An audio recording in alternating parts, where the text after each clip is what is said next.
Antena 3 Nord-Est, buongiorno, ben ritrovati. Il primo pensiero è un ringraziamento a tutti i nostri telespettatori che ieri ci hanno ampiamente seguito nella lunga maratona elettorale in cui abbiamo cercato in maniera sempre puntuale di fare la nostra analisi del voto, tenervi aggiornati sulle varie percentuali, in primis quelle relative all'affluenza e poi quelle che andavano a raccontare la corsa dei vari candidati alla poltrona di primo cittadino. Dunque grazie davvero per averci seguito, e oggi invece è il giorno in cui è il caso di dare i numeri, iniziare anche a raccontare come si potranno formare le prime nuove amministrazioni comunali. Come avete potuto vedere nell'analisi che di fatto è stata restituita anche dal voto a livello nazionale, il partito Fratelli d'Italia ha avuto una sorta di exploit e anche in Veneto in diverse situazioni ha superato la Lega. Il Partito Democratico invece ha consolidato il voto, crollo invece del Movimento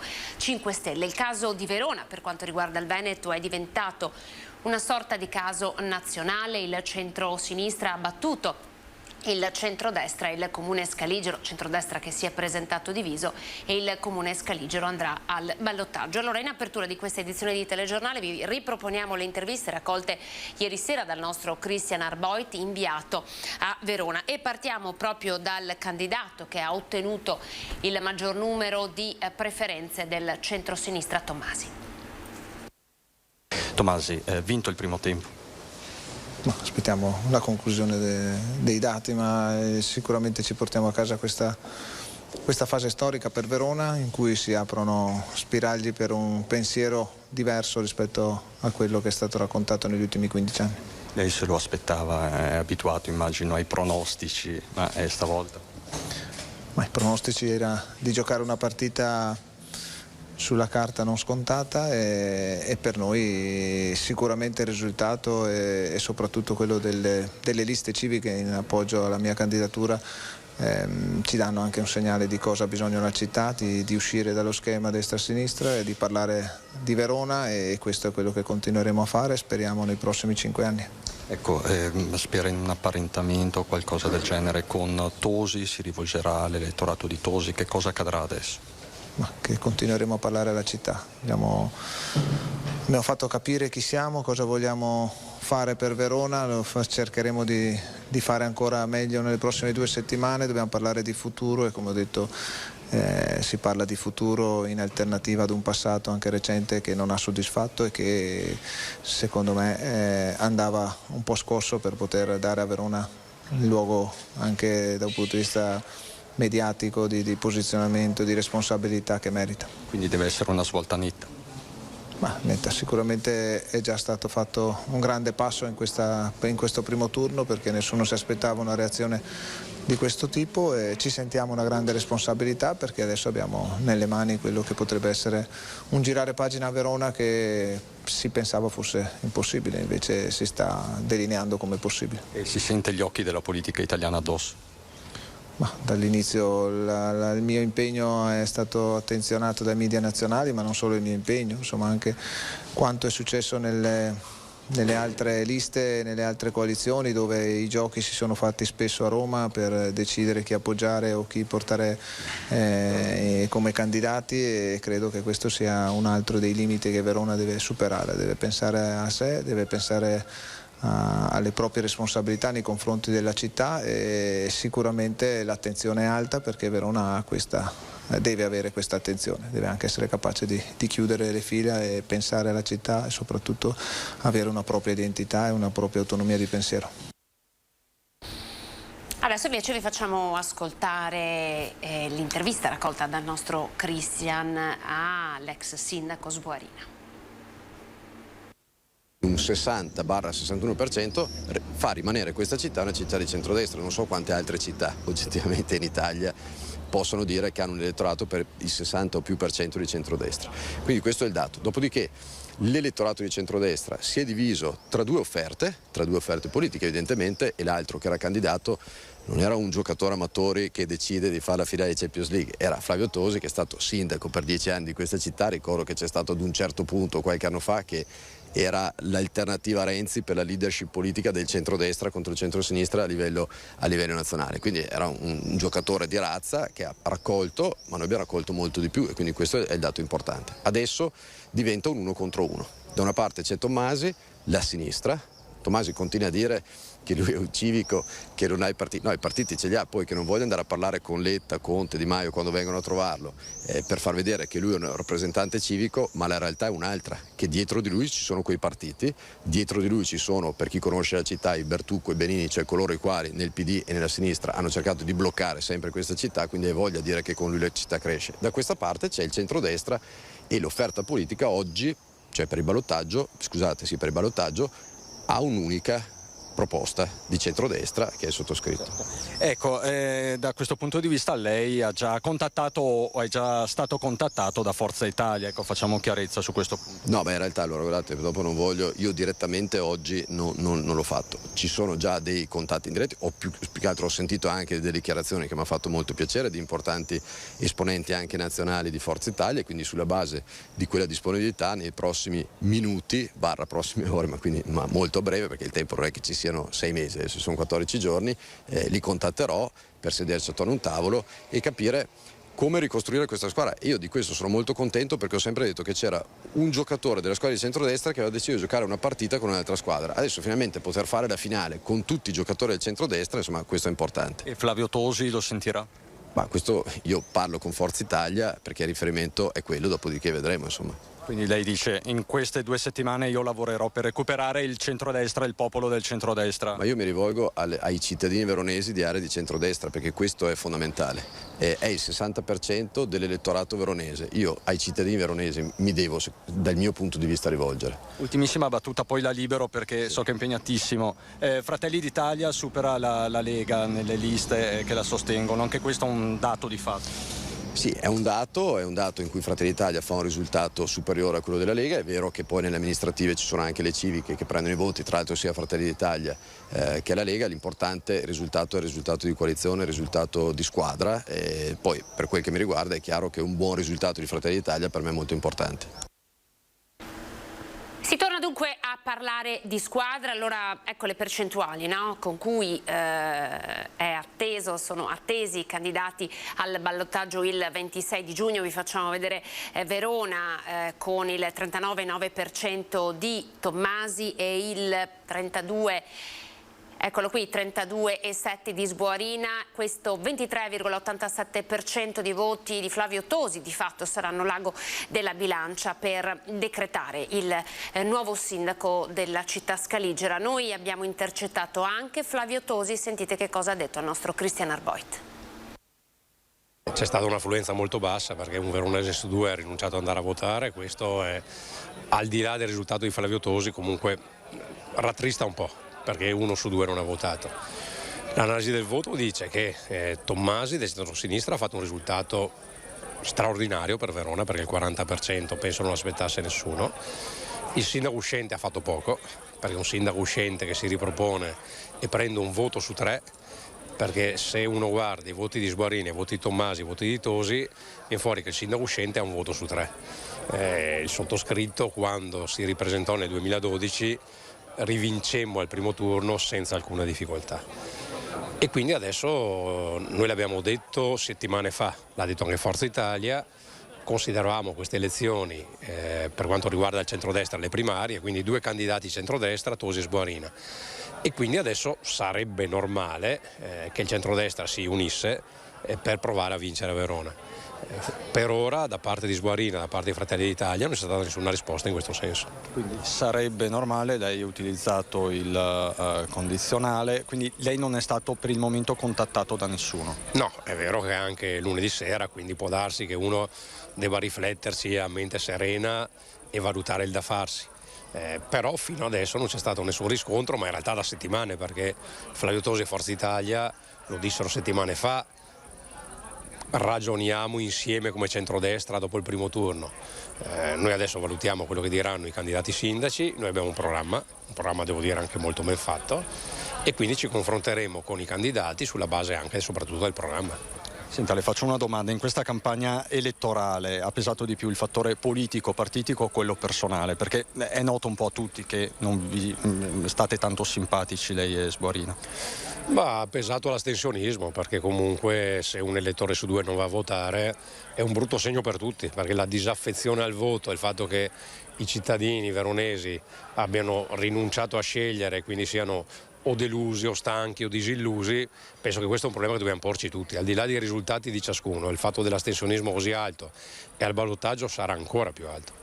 Ma questo è un problema al cittadino, è un problema di Verona o è un problema da porre sul piano politico nazionale? Perché oggi gli occhi dell'Italia politica perlomeno sono puntati soprattutto su Verona. È un problema nazionale quello della disaffezione al voto. È un problema per Verona perché comunque 5 anni fa al primo turno a Verona votarono il 61% credo degli elettori e al secondo turno la percentuale crollò al 40%. E quindi una bassa affluenza apre le porte a qualsiasi risultato. Senta Tosi, che effetto le hanno fatto Meloni, Salvini e Zaia venerdì sera a chiusura della campagna elettorale di Sborina? Ma credo che questo non incida particolarmente sull'esito del voto, perché poi i veronesi hanno votato Sborina, Tosi e Tommasi in base alle loro percezioni, non credo in base al fatto che i leader scendano a Verona. Ma quello tra Meloni, Salvini, Zaia era vero amore o era interesse venerdì sera? Ma allora diciamo che Salvini credo sia sceso a Verona per rincuorare la Lega e cercare di aiutare il risultato elettorale della Lega. Non so quanto Salvini abbia a cuore il fatto che la Meloni vinca in Veneto. E allora adesso, sempre con l'aiuto della nostra grafica, andiamo a vedere i risultati tradotti in liste. Eccole qui, vedete, Damiano Tommasi sindaco, la lista legata proprio al candidato del centro-sinistra, la lista personale che tocca il 15,96% di voti. Accade a Verona un po' quello che è accaduto anche a Padova, dove la lista Giordani sindaco, quindi che si è smarcata da quella del Partito Democratico, ma che insieme sono riusciti a totalizzare davvero un altissimo numero di preferenze, ha sbaragliato, insomma, ha sbaragliato tutti quanti. Fratelli d'Italia 11,94%, quindi anche questo è un numero decisamente molto alto rispetto, se vedete, alla lista Lega Salvini, che si ferma al 6,6%. E questo è anche il punto su quanto sono riusciti a portare a casa le varie liste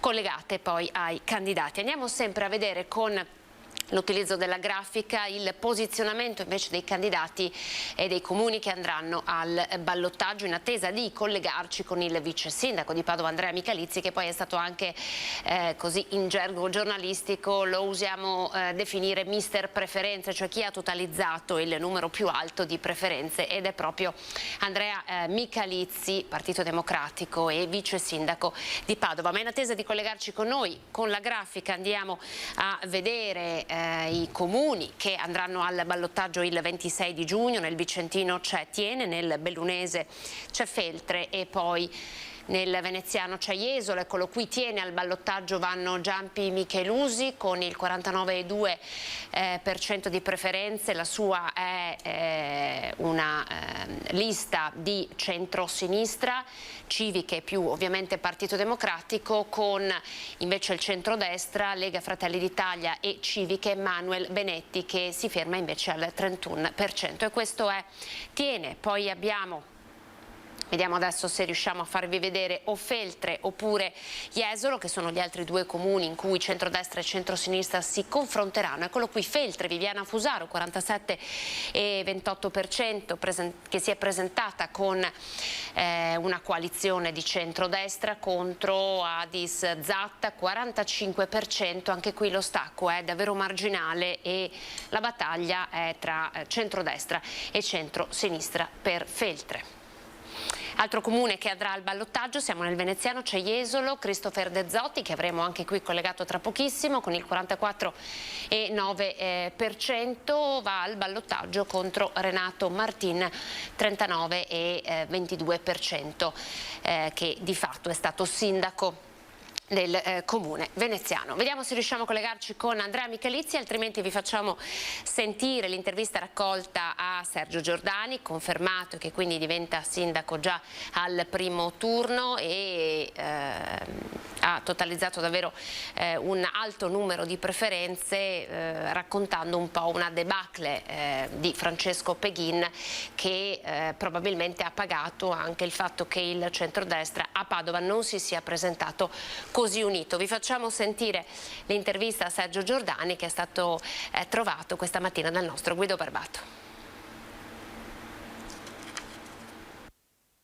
Avere una famiglia dietro le spalle che aiuta, che ti sorregge in ogni difficoltà, che veramente fa la differenza. Mancano qua 4 nipoti miei, però vi garantisco che la mia famiglia è grande famiglia. Mi aiuta sempre in qualsiasi caso e sono molto orgoglioso di loro. Grazie. Si aspettava una vittoria così, diciamo, netta, No. sinceramente? No, non mi aspettavo, sono grato alla città, grazie. Non so. Quindi ancora più convinto che quello che ha fatto in questi 5 anni, insomma, è piaciuto ai padovani? Hanno apprezzato, penso, i padovani, quel lavoro che abbiamo fatto tutti insieme. Grazie. La priorità adesso, da domani, lavoro. ma le dico i temi più importanti? Tutto, la città. Allora, in attesa di collegarci con Andrea Michalizzi, ci fermiamo, andiamo in pubblicità e poi Padova e ancora Cortina, Jesolo e Silea. A tra poco.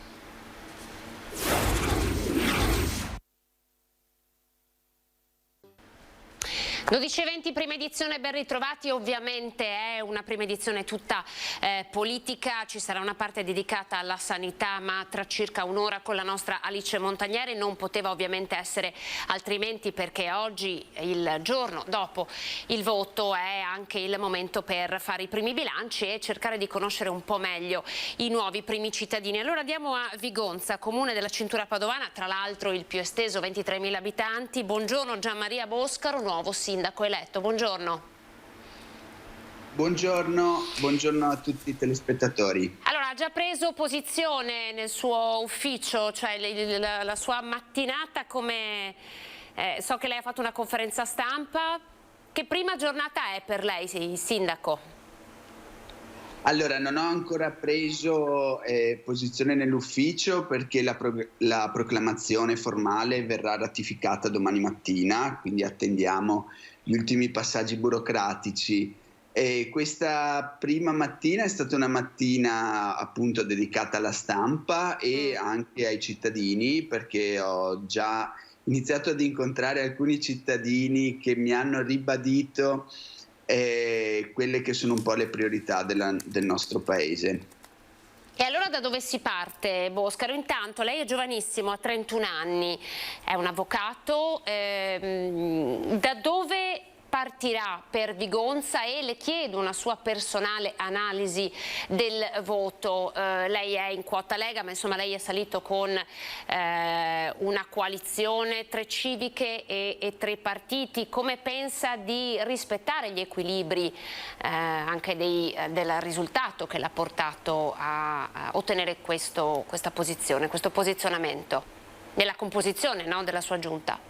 Sì, allora la questione devo dire che è molto semplice, nel senso che c'è stato un perfetto bilanciamento tra i risultati dei partiti che sostengono la mia candidatura e le civiche che ancora in tempi non sospetti, quindi già l'anno scorso io insieme ai miei ragazzi ho fondato, perché le civiche che portano il mio nome hanno totalizzato un 25% circa, e quindi esattamente la metà di quello che poi è stato il risultato.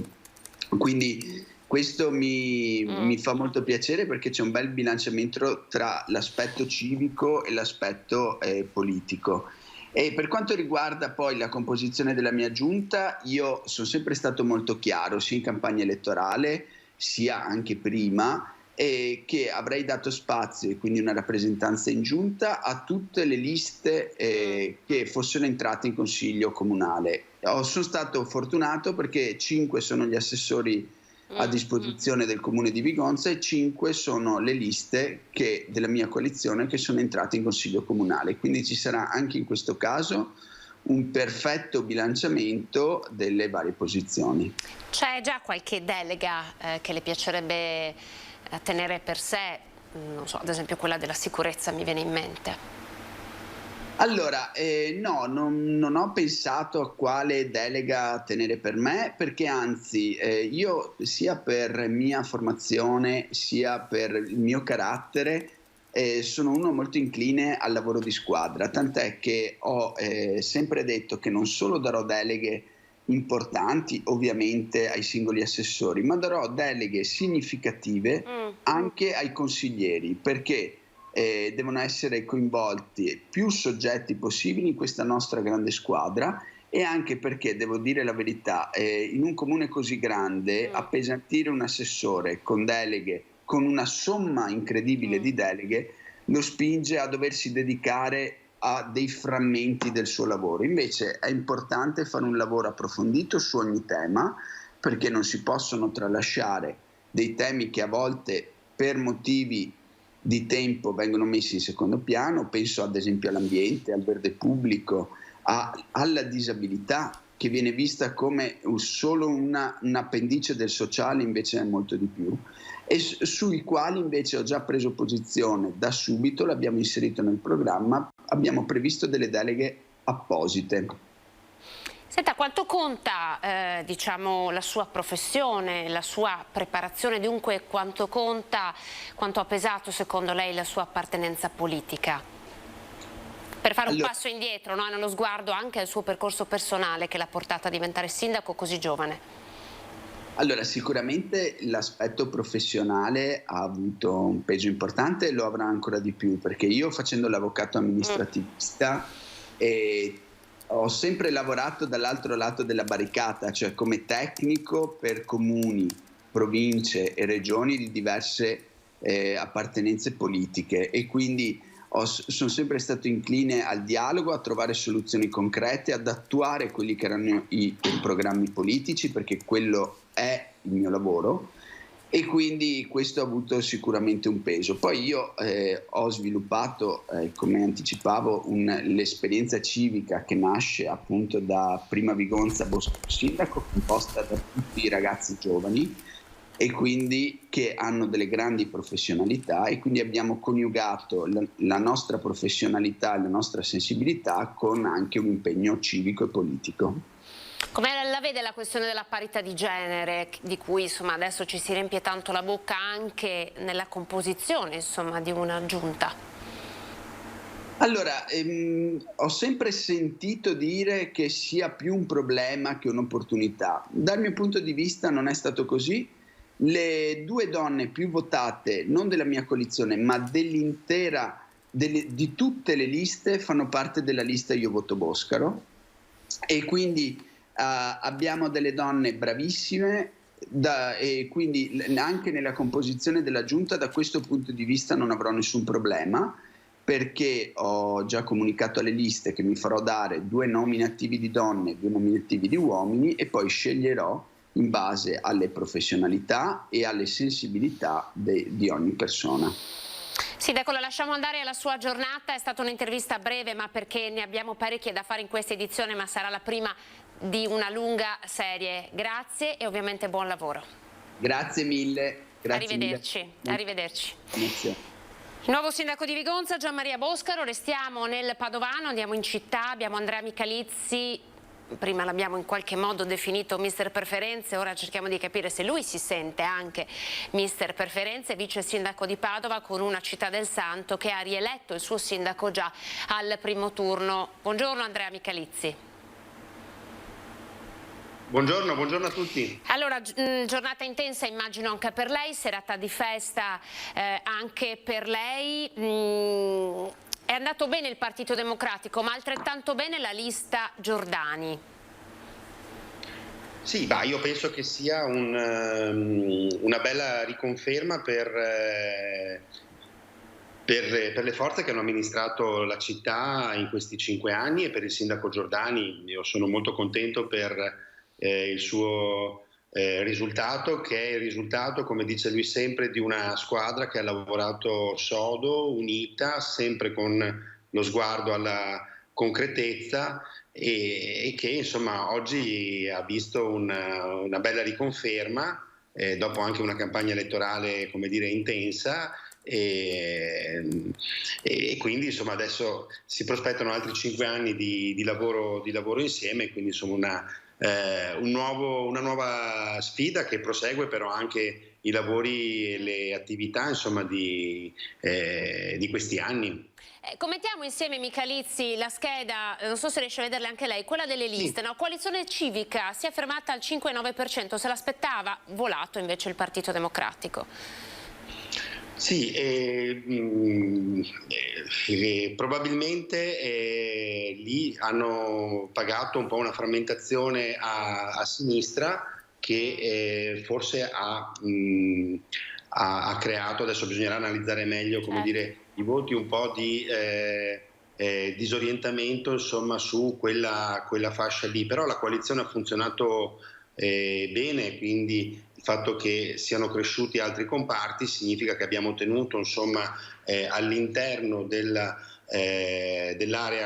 come dire, Giordani, quindi con il Partito Democratico e con la lista Giordani sindaco, diciamo il corpo elettorale, il corpo di consenso. Io penso che abbia pagato un atteggiamento aperto, un atteggiamento come dire anche concreto, volto all'ascolto, ma poi anche a portare a casa, come dire, i risultati. Questo è stato quello che ho sentito molto insomma in queste settimane di campagna elettorale come ritorno dagli elettori, insomma, cioè l'idea di proseguire con una città che si dà degli obiettivi, si parla, si ascolta, ma poi si fa. Secondo lei, allora Peghin oggi sui giornali ha rilasciato delle dichiarazioni e si è assunto totalmente la responsabilità di questa sconfitta. Secondo lei c'è dell'altro in questo centrodestra che insomma non ha remato sempre nella stessa direzione? Ma a me è sembrato, insomma, non spetta a me ovviamente, come dire, fare l'analisi però ho visto come dire, un candidato conteso da molte forze politiche che giocavano anche una partita nel contendersi il primato nel centrodestra e quindi hanno forse caratterizzato troppo in modo, come dire, politico una battaglia che invece, una partita che era volta ai temi della città. Io credo che sia stata questa l'arma vincente di Giordani. Senta, continuità adesso Michalizzi, quindi via col tram e tutta un'altra serie di progetti che avete ancora in cantiere. Lei, proviamo insomma a strapparle qualche dichiarazione, vorrebbe per sé ancora le deleghe che ha avuto in questi 5 anni? Ma questo spetta a Sergio Giordani decidere, insomma. Io mi sono sempre trovato, come dire, a mio agio con questo tipo di attività, ma l'amministrazione e la città è anche una cosa che, come dire, ti incuriosisce anche e ti porta sempre a fare esperienze nuove. Io sono al servizio del sindaco e della mia città e porterò avanti con impegno qualsiasi tipo di ruolo, di mansione che mi viene affidata, insomma. Anche il riconoscimento, insomma, delle urne mi dà molta carica in questo senso. Sì, infatti lei insieme a Margherita Colonnello insomma, avete raccolto il maggior numero di preferenze.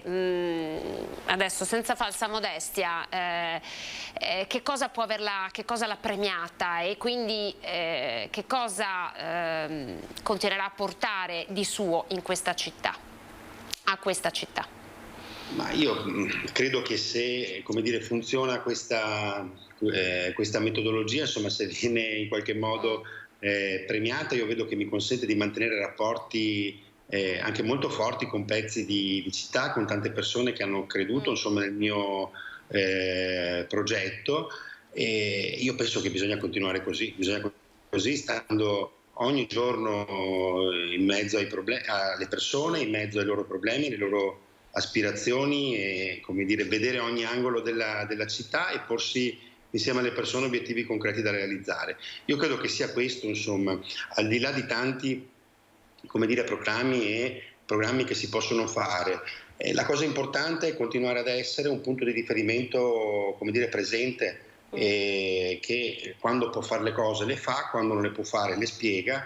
Questo cerca un cittadino dalla propria amministrazione: chiarezza e concretezza. Quindi noi andremo avanti anche sugli obiettivi che ci siamo posti, che non abbiamo insomma, sono stati anche il fiore all'occhiello della nostra campagna elettorale. Prima si parlava del tram o di altre cose che poi i cittadini hanno scelto con chiarezza, sposando insomma, e sostenendo il progetto di Sergio Giordani. Sì, voi avete anche insomma, come scelta amministrativa sempre condiviso molto, no? Nelle varie serate organizzate per condividere il progetto del tram piuttosto che per condividere determinate misure, infrastrutture e viabilità. Quindi la cifra stilistica, se possiamo dire, di questa amministrazione è stata proprio la condivisione con le serate aperte ai cittadini, in cui la politica di fatto era accessibile. Possiamo pensare che abbia vinto questo?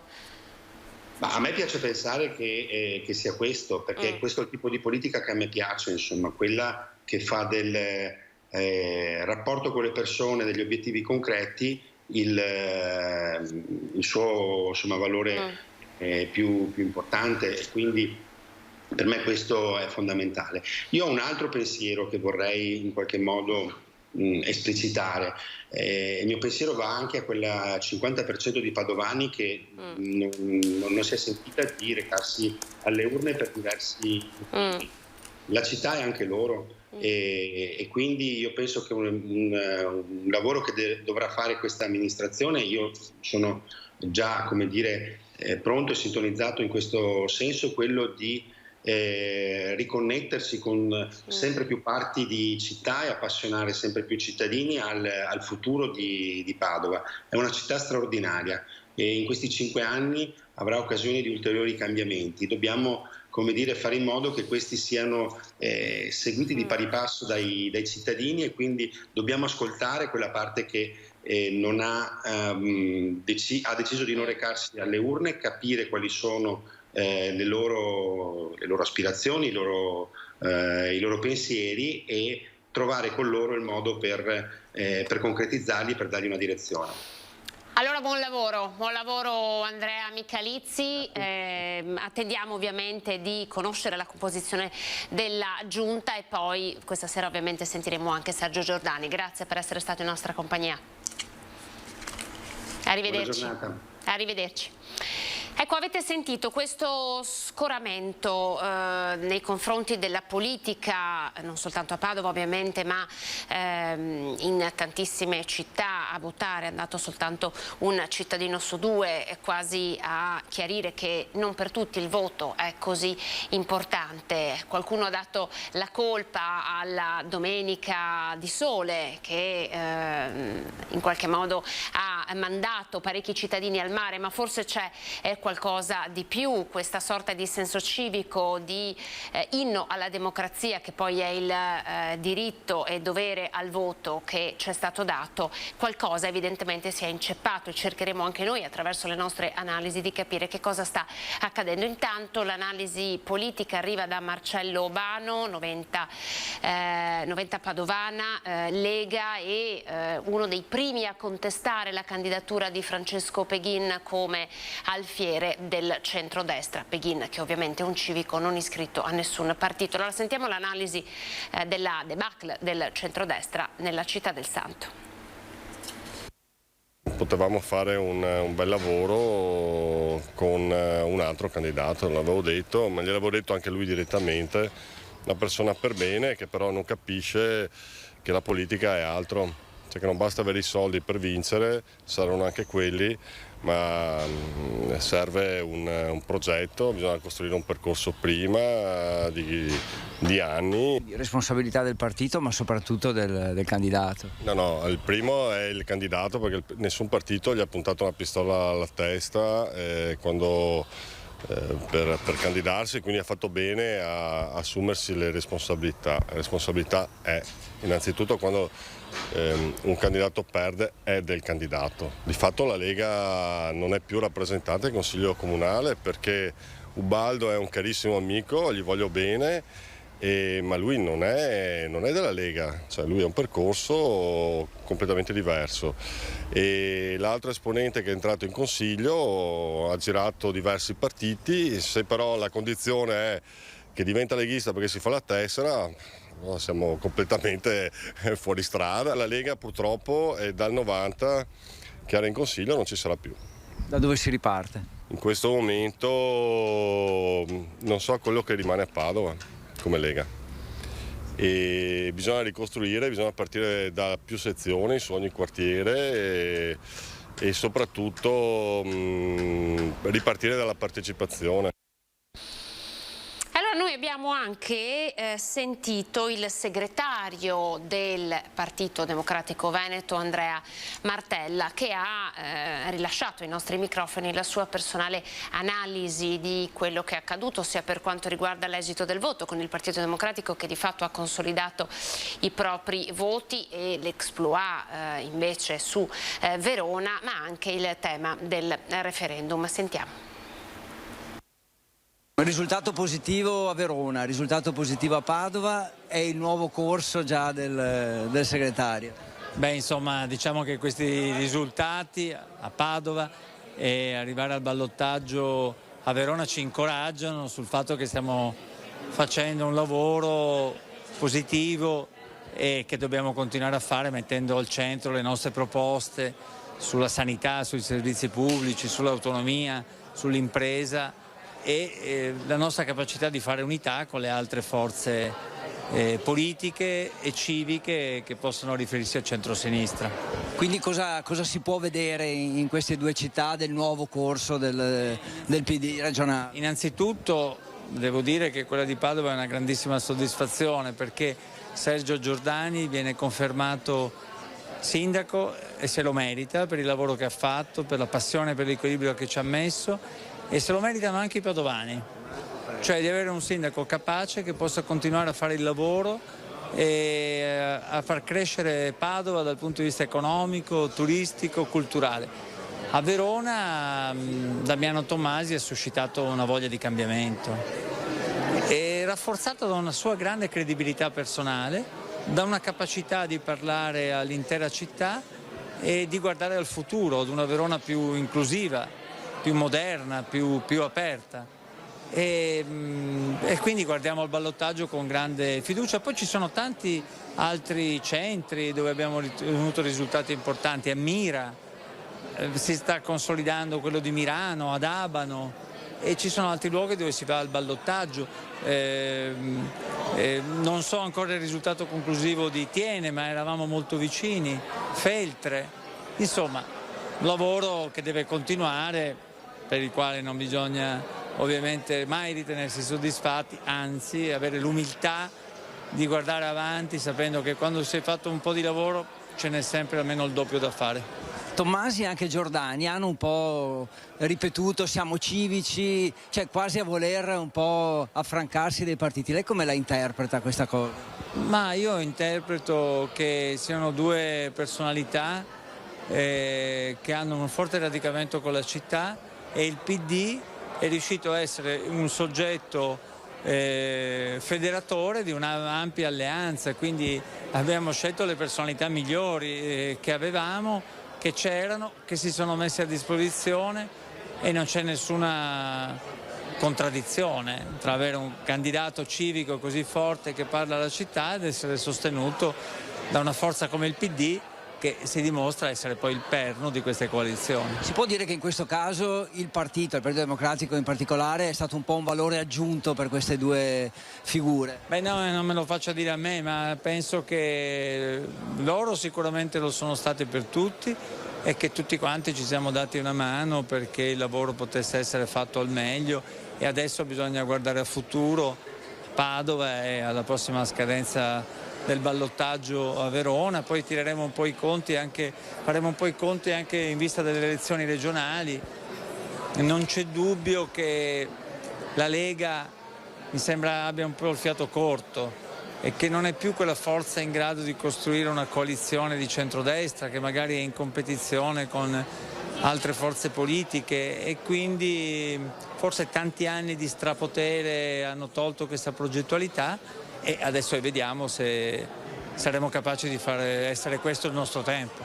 Quindi potrebbe essere questo il prossimo obiettivo, la regione? Io dico il PD rinasce dalle città, da questo risultato. C'è ancora un grandissimo lavoro da fare, bisogna farsi trovare pronti alle prossime elezioni regionali con un programma, un progetto comune di un'alleanza di forze civiche, politiche, democratiche, progressiste, anche moderate, che possono avere nel PD un riferimento, come magari in questi anni l'hanno avuto in altri.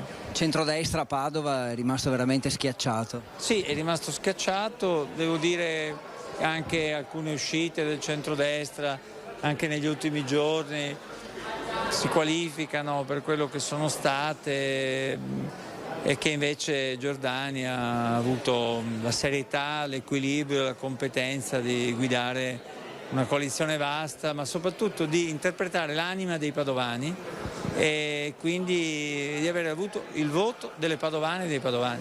Ultima cosa, a Verona cosa si deve fare per vincere il ballottaggio? Adesso nei prossimi giorni bisognerà lavorare a questo obiettivo, sarà la coalizione di Verona, il candidato Damiano Tommasi, le veronesi e i veronesi a doverlo fare. Penso che ci si debba rivolgere a tutti quelli che ci hanno votato, chiedendogli di fare un ulteriore sforzo, penso che ci si debba rivolgere a quelli che non sono andati a votare, che si sono astenuti e che invece adesso magari possono dare un contributo in nome di questa voglia di cambiamento. Il voto di ballottaggio è anche un confronto tra due personalità e Damiano ha dimostrato di avere una personalità molto forte in grado di interpretare anche i veronesi. Spaccatura tra Sbuarina e Tosi può aiutarvi? Beh sì, la spaccatura, la rottura, tutto quello che è avvenuto nel corso di questi anni, però in questo voto anche un giudizio dei veronesi sull'amministrazione di Sbuarina che si è visto tramite il voto. Ecco, mi sembra una rottura consumata, non credo recuperabile con accordi tra di loro. Questo lo vedremo e saranno i veronesi a decidere, io spero in nome del cambiamento. Cambiamento e continuità per queste elezioni, ad esempio ad Abano Terme, restiamo nella cintura padovana, il comune delle Terme, comune termale per eccellenza, ha scelto di riconfermare Barbierato con una buona percentuale di voto. Andiamo a vedere. Non servirà il ballottaggio. Con il 56,52% delle preferenze, Federico Barbierato è stato riconfermato sindaco di Abano Terme. Vittoria schiacciante per il sindaco uscente sostenuto da PD e Civiche di centrosinistra. Grande soddisfazione, un lavoro di squadra che ci ha portato a essere rieletti. È la prima volta ad Abano che si va al primo turno, merito della squadra che ha per 5 anni lavorato per risollevare le sorti di questa città, e adesso Abano ci dà un messaggio molto semplice, vuole continuità, progettazione, realizzazione di opere, e su questo noi siamo già impegnati da oggi per conseguire questo obiettivo. Luigi Ciccarese, sostenuto dalla Lega e Civiche di centrodestra, si è fermato al 30,7%, mentre Antonio Franciosi, candidato di Fratelli d'Italia, ha ottenuto il 12,8%. Per Barbierato il secondo mandato sarà in continuità sempre al lavoro per rilanciare al massimo le terme. Ma noi abbiamo tutta una progettazione del PNRR che si è sviluppata da 6 mesi a questa parte, che sta producendo i suoi frutti. Ci sono progetti esecutivi, già risorse già destinate a questo territorio, quindi abbiamo una casa di comunità che sarà il centro della salute territoriale di un bacino non solo aponense ma anche di Montegrotto e Torreglia, quindi un centro di salute territoriale che coinvolgerà 40.000 persone e che è stato scelto dall'USL, è stato scelto dalla Regione e verrà realizzato qui ad Abano. Allora, noi prima di occuparci di altri comuni al voto e presentarvi nuovi sindaci eletti, restiamo nel Padovano perché ieri è stata anche la giornata di Sant'Antonio con la lunga diretta di Rete Veneta condotta dal vice direttore Ferdinando Avarino, dall'apertura della porta fino alla sfilata del Santo per le vie della città. Allora la ripercorriamo insieme. Eccola qui che si sta aprendo in questo momento. Il rettore della Basilica, padre Antonio Ramina, lo vedete, e da questo momento inizia ufficialmente la giornata di festa di Sant'Antonio. Si è stupito perché non credevo che ci fosse già così tanta gente ad aspettare fuori. Sono solo le 5:30 e di solito le persone fanno altro a quest'ora, quindi una bella emozione, certo. L'apertura della porta in Basilica segna l'inizio della lunga giornata di devozione ed emozione per Sant'Antonio, raccontata e vissuta passo passo in diretta con ascolti da record su Rete Veneta, canale del nostro network Media Nord-Est. Una grande festa per il santo tra i più amati del mondo che unisce le genti sotto il suo messaggio di pace. Fin dal primo mattino sono stati migliaia i pellegrini in coda per un passaggio alla tomba e per ascoltare le messe.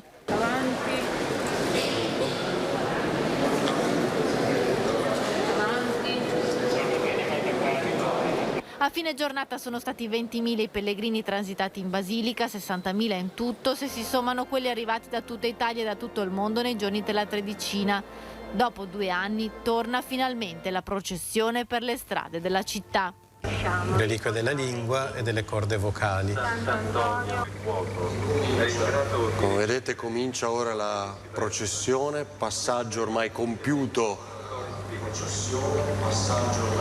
sull'infiorata. Una giornata di preghiera, di fede, di immagini meravigliose come l'infiorata che ritrae la tela di Campo San Piero con Sant'Antonio e che si è conclusa alle 22:30 con la chiusura dei portoni, la benedizione e l'arrivederci al prossimo anno. Il Signore sia con voi, con il tuo spirito. Il Signore vi benedica e vi protegga, rivolga su di voi il suo sguardo, vi doni la salute, la serenità e la pace. Per intercessione di Sant'Antonio vi benedica Dio Onnipotente, Padre, Figlio e Spirito Santo. Amen. Arrivederci l'anno prossimo, buonanotte.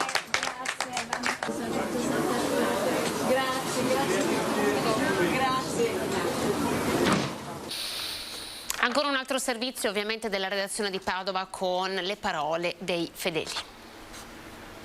Siamo con orgoglio e con piacere, con fede, tornati qua a Sant'Antonio, che è il nostro santo. Teniamo particolarmente a questo santo perché qualcuno di noi proprio se lo sente, perché ha sentito grazia proprio di questo santo. 43 anni che faccio sempre i pani, avevo 2 bambini e adesso sono uomini grandi e l'ho anche vestiti di Sant'Antonio con il mantuccio loro e ogni anno faccio questa tradizione. È un po' camminare anche a nome di chi è chiuso nelle case, di chi non è potuto partecipare, di chi non è potuto venire a Padova oggi. Camminiamo anche per loro, per chi ci ha affidato le loro preghiere, le loro intenzioni, per chi soffre, per chi è in un letto di ospedale. Sappiamo che il santo è da noi, il nostro paese, già da piccoli noi sentivamo sempre Sant'Antonio di Padova e adesso finalmente siamo riusciti anche noi a venire a vedere. Siamo stati anche 3 anni fa e partecipiamo. Nel nostro mondo, diciamo della Romania, come anche in Turchia, tutti per martedì vanno a Sant'Antonio a pregare, che sono ortodossi, che sono anche musulmani, e io come sono stato qui 7 anni ho visto che anche gli altri 7, diciamo così, come i mormoni, venivano qua a pregare Sant'Antonio. adesso andiamo avanti e dalla città del Santo ci spostiamo nella località turistica per eccellenza del Veneto, ovvero a Jesolo. Io vi presento Christopher Dezzotti al ballottaggio, quindi chiamato di nuovo ad una nuova prova con Renato Martin. Buongiorno Christopher, grazie per essersi collegato con noi. Vediamo se ci sente, io lo vedo collegato, l'abbiamo visto infatti nello schermo. Christopher, ci sente? Mi sentite? Buongiorno. Sì, adesso la sentiamo, buongiorno, ben ritrovato. Sì, mi sento. Voi mi sentite? Sì, noi la sentiamo. Buongiorno, grazie a voi per l'invito. Grazie a lei. Allora, è l'unico comune del veneziano che va al ballottaggio. Diciamo la scelta del centrodestra di in qualche modo correre separata, ed è quello che abbiamo un po' capito da questa tornata elettorale, che il centrodestra unito tende a vincere, quando si presenta spaccato ha dei problemi, però lei ha comunque portato a casa un gran numero di voti, quindi una preferenza molto alta. Partiamo da qui e da che cosa punterà adesso per il 26 di giugno, Christopher? Ma intanto purtroppo il centrodestra a Jesolo non ha trovato l'unità, nonostante per lunghi mesi si sia tentato di appunto trovare una sintesi. Purtroppo uno dei motivi per cui l'unità non c'è stata è anche derivante dalla diversa visione rispetto all'offerta politica da presentare. Da parte nostra c'era l'esigenza di presentare una proposta di forte cambiamento e discontinuità con il passato. Purtroppo questa visione non è stata condivisa dalle altre parti del centrodestra, ma ritengo che purtroppo, per fortuna per noi, i risultati del primo turno confermino ampiamente che l'offerta e la richiesta degli esolani era appunto quella di un forte cambiamento. Detto questo, noi siamo di questo primo turno.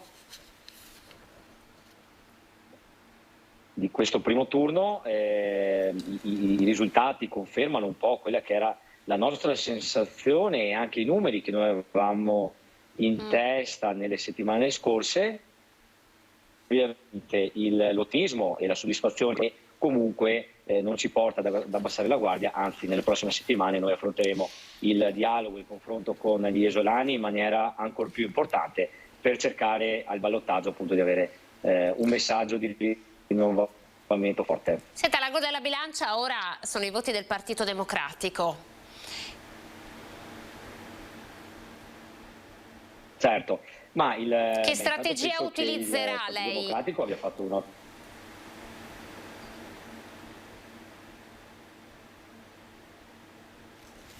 Purtroppo con i collegamenti Skype ci stiamo sovrapponendo e mi scuso per questo. Sì. Ci scusi, purtroppo il collegamento Skype funziona così, ma averla in studio sarebbe stato bello, ma immaginiamo che questa sia una giornata piuttosto piena anche per lei, quindi ci sarà l'occasione di un confronto anche in studio. Le chiedevo che strategia utilizzerà per intercettare i voti del Partito Democratico che saranno l'ago della bilancia. Ma intanto al momento non mi espongo rispetto a questo tema, più che altro perché questa sera riunione con tutte le liste, i candidati, i simpatizzanti della nostra coalizione, quindi ritengo doveroso e giusto, perché è anche il nostro modo di affrontare la politica, condividere con appunto le persone che stanno intorno a noi i risultati di questo primo turno e le scelte rispetto alle prossime settimane. Detto questo, penso che io ho fatto in questi 10 anni, con la mia presenza, la presenza del mio gruppo in Consiglio Comunale, dimostri il fatto che da parte nostra c'è una moderazione, c'è la volontà di ascoltare tutti, e proprio questo sarà il messaggio che io cercherò di dare nelle prossime settimane, ovvero che se sarò sindaco, sarò sindaco di tutti, ascoltando tutti e garantendo anche e soprattutto chi non ha scelto di votare noi al primo turno.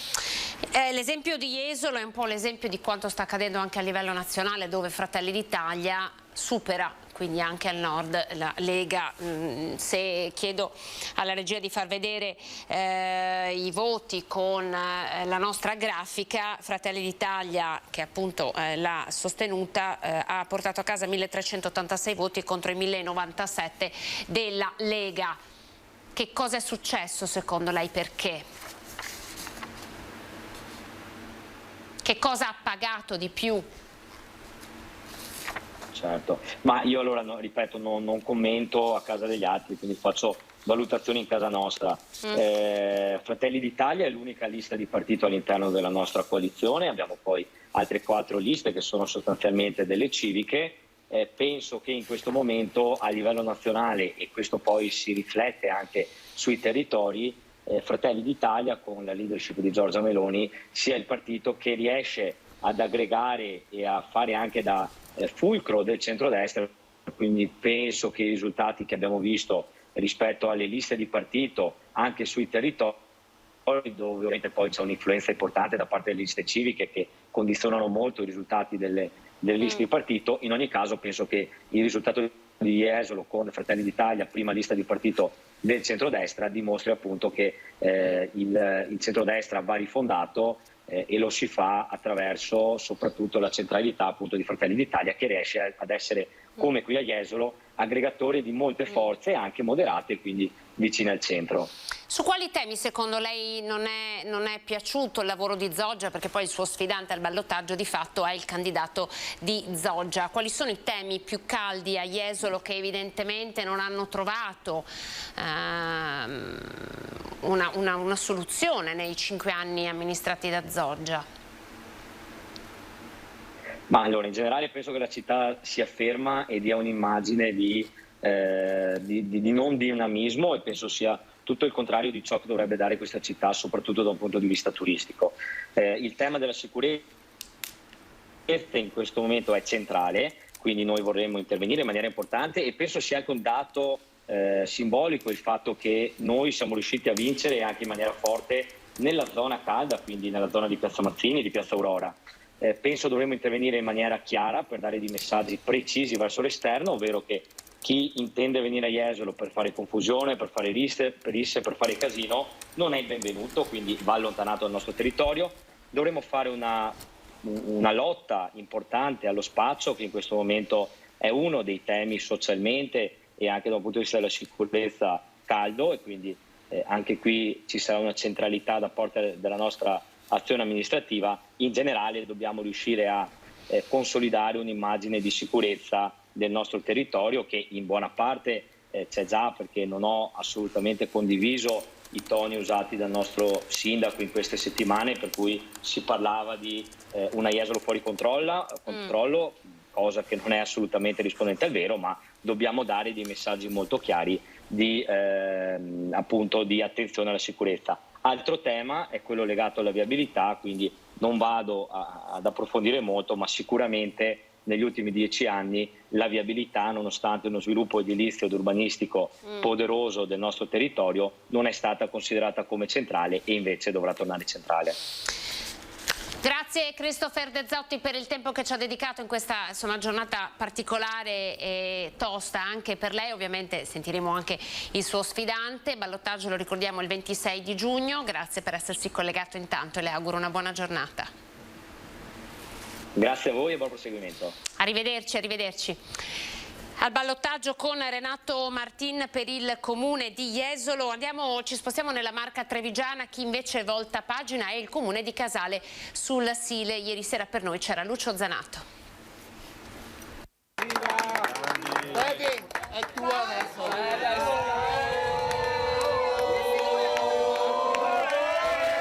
Investitura ufficiosa oggi pomeriggio per Stefania Golisciani, nuovo sindaco di Casale sul Sile. 46 anni, avvocato con un bimbo di 15 mesi, fino a ieri era capogruppo della lista Casale Futura del sindaco Giuliato. Quasi il 48% dei votanti l'hanno preferita sugli altri candidati, partendo dal vice sindaco uscente Lorenzo Biotti, sostenuto da Lega, Fratelli d'Italia, Partito Democratico e Italia Viva, che si è fermato al 37,5%, mentre il terzo candidato, Graziano Sartorato, espressione di una civica pura, non è andato oltre il 14,60%. Il risultato elettorale dimostra che le persone hanno apprezzato questi 10 anni di amministrazione, però c'è tanto da fare sia a livello del sociale, come ho detto più volte, e mi dispiace che in questa campagna elettorale se ne è parlato poco, ma c'è una situazione sociale da tenere sulla quale appunto intervenire al più presto. E poi c'è il tema della viabilità che è il primo dossier che vorrei prendere in mano. Una scelta in continuità quindi con il sindaco uscente Stefano Giuriato e i suoi 2 mandati. Questa è la dimostrazione che i cittadini riescono a vedere al di là di quelle che sono le apparenze e premiano sempre i progetti che sono seri. Un voto che secondo il neo sindaco è anche una risposta chiara ai cittadini sul tema del polo logistico Amazon. La scelta dei cittadini sia chiara, ha premiato chi era trasparente sulla questione, chi ha detto le cose come stanno. Io ho sempre detto che è un progetto che stiamo valutando, che stiamo aspettando quelle che sono le risposte che vengono dalla Regione, sulla base di quelle appunto ci muoveremo. Se il progetto ha la possibilità, sulla base dei crismi appunto che derivano dalla Regione, allora andrà avanti, altrimenti si prenderanno altre strade. Andiamo a vedere allora nella Marca trevigiana i piccoli comuni come si sono posizionati tra conferme e invece cambiamento. Sono 14 comuni con meno di 15.000 abitanti che hanno votato per il rinnovo del sindaco e del consiglio comunale in provincia di Padova. In 4 la lista era unica, quindi sicuri di essere già eletti raggiungendo il quorum. Nicola Zordan a Veggiano, Damiano Fusaro a Granze, Dionisio Fiocco a Sant'Urbano e Marzio Pattaro a Vescovana. A San Martino di Lupari, dove la corsa era a 5, la spuntata Nivo Fior, sostenuto dal centrodestra con il 32,87% delle preferenze. Maurizio Conte, con la lista civica a suo nome, arriva secondo con il 26,19%. Terzo, Stefano Tombolato con la sua civica di centrosinistra con il 21,48% dei voti. Quarto, Luca De San con il 12,61%. Ultimo, senza nessun consigliere, il sindaco uscente Corrado Bortot che raccoglie il 6,86% dei voti. A Conselve il nuovo sindaco sarà l'avvocato 53enne Umberto Perilli che con la sua civica prende il 66,47% dei consensi, superando Marisa Belliero che raggiunge il 33,53%. A Saunara vince la continuità, l'ex vice di Stefan, Michela Lazzaro, vince con il 41,22% la sfida contro Alessandro Toninato di Uniti per Saunara ed Elisabetta Maso di Saunara Felice, che si fermano rispettivamente al 36,20% e al 22,58%. A Piombino Dese vince il sindaco uscente Cesare Mason che raccoglie il 58,25% dei consensi. La sua concorrente Ornella Bonutto arriva al 41,75%. A Teolo l'ex assessore alla sicurezza Valentino Turetta è il nuovo primo cittadino con il 42,66%, superando Laura Rico che raccoglie il 32,27% dei consensi. Antonio Peruzzo ottiene il 16,84%, mentre al quarto posto arriva Riccardo Beghin con l'8,22%. Nella corsa 3 per il comune di Loreggia vince Manuela Marangon con il 40% dei consensi, seconda Laura Bastarolo, terzo Gianluca Squizzato. A Gazzo la corsa 2 viene vinta da Ornella Leonardi che ha la meglio su Margherita Schibuola, 83,19 a 16,81 le percentuali. A Torreglia vince la continuità, Marco Rigato ha la meglio nei confronti di Antonio Scarabello e Maria Rosetta Centrella. A Lozza Testino una saga familiare, vince Luca Ruffin con il 61,92% e raccoglie lo scettro dal fratello che ha governato il comune per 2 mandati. Carlo Pacchin arriva secondo con il 38,8%. A Pozzonovo vince la continuità, il sindaco uscente e deputato Ariana Lazzarini porta a casa il 66% delle preferenze, nulla da fare per gli sfidanti Mario Tognin e Domenico Riolfatto. Allora andiamo invece a vedere i comuni minori, i piccoli comuni della Marca trevigiana. Anche qui ci sono state delle sorprese. Chi resta, chi lascia? Nella Marca sindaci eletti tra conferme e nuovi arrivi. Stefano Bosa sarà ancora il sindaco di Resana. Il primo cittadino uscente ha sbaragliato la concorrenza con oltre il 75% di preferenze, staccando di molto Loris Mazzorato e Leopoldo Bottero. È stato riconfermato con il 69,9% di voti anche il sindaco di Possagno, Valerio Favero. Porta a casa 646 voti su un totale di 924. Castelcucco risceglie Paolo Mares con il 73% dei voti, fa il bis anche dall'Agnol a Borso del Grappa con quasi il 65% delle preferenze. A Cappella Maggiore Maria Rosa Barazza, vice sindaco uscente, vince la sfida con l'imprenditore Iuri De Luca diventando sindaco di Cappella per la terza volta. Anche Zensonna conferma il sindaco uscente Daniele Dallanese, vittoria questa volta schiacciante rispetto a 5 anni fa. La conferma arriva con il 66,17% delle preferenze. Ringrazio ovviamente i cittadini zensonesi che ci hanno dato la loro fiducia, hanno rinnovato la loro fiducia nei miei confronti, ma anche del gruppo che in parte uscente e rientrante, ma anche composto da nuove leve che sicuramente meritano attenzione. Franco Bonesso confermato sindaco di Trevignano e a capo della lista per Trevignano ha raccolto il 55,21% di voti.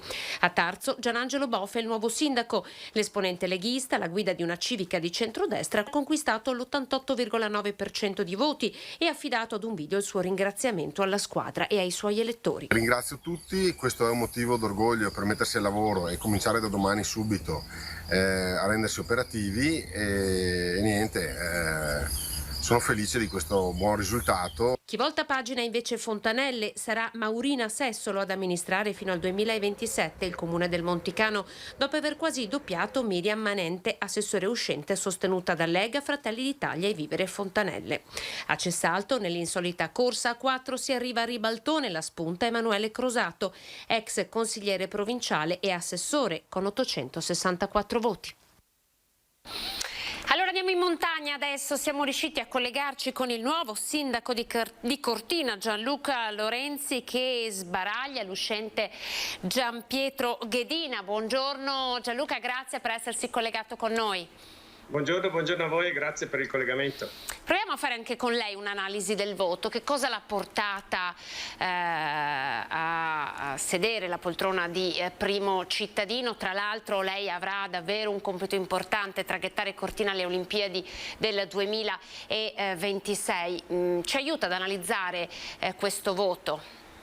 Beh, io penso che di fatto questo voto sia il fatto che la gente di Cortina voleva un'amministrazione più vicina al paese e non lontana, che non fosse solo focalizzata su quello che è l'evento olimpico, che sicuramente è importante perché è un sine qua non per tutta una serie di sviluppi che andremo a vivere a Cortina, ma volevano un sindaco che fosse vicino a quelle che sono le problematiche di un paese e quindi di conseguenza hanno sposato quello che era la nostra linea. Lei rappresenta anche le regole da un pezzo, che insomma, è l'antica istituzione che ha una grande rilevanza ancora a Cortina. Beh, diciamo che all'interno della nostra squadra abbiamo sì il presente delle regole, ma in quanto appunto siamo molto legati al territorio e al rispetto del territorio, quindi grazie alla sua figura saremo maggiormente puntuali su tutte quelle che saranno le iniziative volte a sviluppare sul territorio le Olimpiadi e quindi di conseguenza una tutela del territorio non a prescindere dall'evento, ma comunque un giusto equilibrio su tutto quello che è il nostro ambiente, che è il sine qua non ed è soprattutto la nostra ricchezza. Certo, com'è questa sua prima giornata? Come imposterà la sua nuova squadra? Beh, diciamo che la giornata è già stata intensa perché sono già andato questa mattina in comune dove ho avviato tutto l'iter per subentrare al sindaco, ho già dovuto firmare le prime cose. Diciamo che è molto molto molto bella ma anche molto impegnativa e responsabile, perché comunque la macchina amministrativa di Cortina è una macchina che va al di là del numero degli abitanti, perché comunque come diceva lei col fatto delle Olimpiadi abbiamo degli appuntamenti molto importanti, quindi una grossissima responsabilità. Però insomma siamo partiti, adesso mangio e poi torno in comune, quindi siamo puntuali su quello che sono gli obiettivi. Ci sono delle deleghe che hai già intenzione di tenere per sé? Beh, diciamo che il fatto degli assessori, di queste cose qua, noi dobbiamo ancora un attimino discutere proprio su quello che dicevo, per la rilevanza che queste figure avranno. Sicuramente da parte mia c'è la volontà di essere vicino al paese, quindi molto probabilmente terrò quella dell'Ulda, che è forse, diciamo, quella più sentita in paese. Per quanto riguarda il resto adesso le stiamo valutando, ma quella dell'Ulda sento di dire di tenerla, anche perché ho avuto l'opportunità di dialogare con loro in questa campagna elettorale, e quindi ho capito il valore delle cose e me ne sono molto prese a cuore, quindi penso che sia giusto che la tenga io. Senta, Olimpiadi e anche gestione, no, dei grandi flussi turistici anche dal punto di vista della viabilità, che spazio di manovra lei potrà avere anche appunto nella gestione dei vari progetti e dei fondi che arriveranno con queste Olimpiadi a Cortina, e il suo primo, diciamo, progetto proprio per la città? Beh, diciamo che per quanto riguarda la parte di viabilità, diciamo, non abbiamo dovremmo avere voce in capitolo, però essendo l'ANAS che finanzia le cose e sottocommissario, diciamo, la strada è abbastanza tracciata, ma quello che appunto vogliamo fare noi è tutelare il territorio, quindi vedere eventualmente la possibilità di fare delle modifiche se servono, ma sicuramente dobbiamo cogliere l'opportunità, perché o la prendiamo adesso o rischiamo di non risolvere più quello che sarà la parte, diciamo, di traffico. Sicuramente c'è sul tavolo il progetto, diciamo, del nuovo impianto di salita, all'interno del quale ci saranno 870 posti auto, e quello sicuramente sarà una bella valvola di sfogo per quello che è il traffico parassita, e quindi già da quel punto di vista là, secondo me, Cortina otterrà degli ottimi risultati. La regina delle Dolomiti Cortina si preannuncia una stagione, insomma, anche con il post-Covid dal punto di vista turistico assolutamente entusiasmante. Lei ritiene che anche a Cortina sarà necessario gestire il turismo, come ad esempio è stato reso necessario nel veneziano, o il turismo di Cortina è diverso? Beh, diciamo che il turismo, io sono convinto che vada comunque sempre gestito, perché nel momento in cui non lo si gestisce poi rischia di sfuggire di mano. E per quanto riguarda la parte estiva forse è meno caotico, nel senso che abbiamo una clientela che sta meno giorni, più turisti, diciamo andata diciamo 1 o 2 giorni, e quindi, diciamo, al di là del mese di agosto la gestione è abbastanza semplice. Per quanto riguarda il comparto invernale invece sicuramente è una situazione, diciamo, più delicata, perché sia dal punto di vista dello sgombero neve, che può causare sicuramente delle problematiche dal punto di vista dei parcheggi e della viabilità, però come dicevo va sempre gestito a prescindere. Certo. È logico che questa gestione va fatta con la programmazione, quindi creare quei giusti, diciamo, sia dal punto viario che dal punto di vista dei parcheggi, dove la gente possa fluirne in una maniera serena e non caotica. Senta, ha parlato ieri sera con Ghedina, il suo sfidante, vi siete sentiti? Sì, ci siamo sentiti per telefono, mi sono sentito con Ghedina, mi sono sentito con Roberto Pompanì, me la sono sentito con la De Zanna, mi sono sentito con tutti in quanto era giusto farlo. Grazie Lorenzi, congratulazioni ovviamente e buon lavoro. Questa sarà la prima di tante altre giornate molto intense, noi ci riaggiorneremo ovviamente. Grazie Gianluca Lorenzi per essere stato in nostra compagnia, arrivederci. Arrivederci, grazie, buona giornata. Buona giornata. Allora, in questo nostro volo sui comuni che hanno eletto il sindaco non poteva mancare, la vedo già collegata, Rossella Cendron, quindi torniamo nella Marca Trevigiana, andiamo a Silea. Buongiorno Rossella, sindaco uscente e sindaco riconfermato. Buongiorno, ieri in blu, oggi in rosa. Sì, senta, i colori appunto vivi della vittoria. Senta, l'abbiamo vista ovviamente felice, grande entusiasmo, ha pagato il grande lavoro fatto in questi 5 anni. Che modifiche ha già in mente di apporre alla nuova giunta? Diciamo che i risultati elettorali sono stati abbastanza chiari proprio nel confermare e dare un grosso voto anche in termini di numeri di preferenze agli assessori uscenti e quindi credo che questo fattore sarà considerato, come anche altri ottimi risultati che ci sono stati da parte dei nostri candidati. Credo sia davvero anche un segnale chiaro. Se gli assessori uscenti, chi faceva parte della cosiddetta vecchia squadra, è stato premiato, credo sia davvero un atto di fiducia dei cittadini verso le figure che sono state più in gioco, più visibili, ma anche più vicine alle persone in questi anni. Come è iniziata la sua giornata questa mattina? Le dirò la verità che la giornata è iniziata in famiglia, portando appunto, con la lettura dei giornali, che è la prima cosa che un amministratore, un sindaco fa, e anche con qualche faccia stupita per qualche foto che è stata messa in evidenza, magari di carattere più personale. Non ne siamo a conoscenza, dopo andiamo anche noi a spulciare allora, perché forse c'è sfuggita. Quindi lei dice troppo? Sono entrati troppo nella...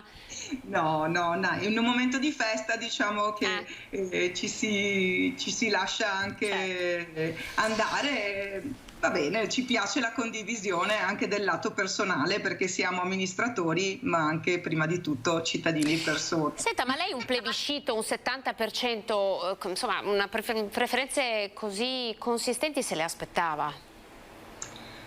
Noi eravamo coscienti di aver lavorato nel territorio in un certo modo e quindi insomma sentivamo di avere i cittadini dalla nostra parte, e questo è stato evidente soprattutto in campagna elettorale. Certo. Ecco, ci tengo a ribadire che la nostra campagna elettorale è stata molto vicina alle persone, proprio perché a parte quegli incontri più ufficiali siamo stati noi ad andare nelle famiglie, nelle case, nelle contrade, con tutti i mezzi possibili e disponibili, tra camper, le bici, insomma siamo stati noi ad andare verso i cittadini, quindi la nostra presenza è stata sicuramente sentita, e quindi il sentore di un appoggio forte c'era. Chiaro che alcuni temi della campagna che hanno portato avanti magari in particolare alcuni tra gli avversari potevano destare alcune domande. Ma siccome abbiamo sempre tenuto verso la cittadinanza una linea molto trasparente su tutti i temi, ha vinto proprio quella che è la trasparenza e il ricambio della fiducia. Ecco, vorrei commentare con lei un po' i dati dell'affluenza. L'abbiamo fatto anche con Andrea Michalizzi, vice sindaco di Padova. Anche Padova ha avuto una conferma con Giordani al primo turno, il PD si è consolidato, però rimane sempre questo dato che un elettore su due insomma non è andato a votare. Lo commentiamo insieme, proviamo ad andare a scandagliare le radici di questo distacco poi dalla politica. Sì, veramente è un dato che ha colpito anche me, e dico la verità, ero molto amareggiata la domenica sera quando la chiusura dei seggi, quando anch'io ero in tour per vedere un po' i termini dell'affluenza, ho visto che appunto a malapena si superava il 50%. Per un sindaco che lavora nel proprio comune, si spende e ci mette la faccia con i propri cittadini, sapere che un cittadino su due solamente è andato a votare, e ripeto, siamo anche tra le percentuali Asilea più alte nella Marca trevigiana, quindi pur avendo insomma un risultato rispetto ad altri migliore, non mi do pace onestamente per questa affluenza, proprio perché penso che ci siano alcuni fattori che influenzano. Il primo è quella che è la disaffezione generale alla politica, e il fatto che magari c'è qualcuno che intende esprimere il suo voto più per elezioni di tipo nazionale, che magari in certi versi dicono incidono di più. Ma mi stupisce molto perché le amministrative sono i fatti di casa tua, quindi sono le decisioni sulla tua testa. Certo. Sicuramente incide quella che è una crisi partitica che ormai è in atto, e quindi le persone non si riconoscono più nei partiti, il centro, la destra, la sinistra sono tra loro confusi. A livello amministrativo le persone si riconoscono in altre persone in cui hanno fiducia, e quindi su figure magari più carismatiche. e credo sia una tendenza non solo appunto qui della zona del Trevigiano, ma abbiamo visto che è una tendenza nazionale, se non addirittura europea.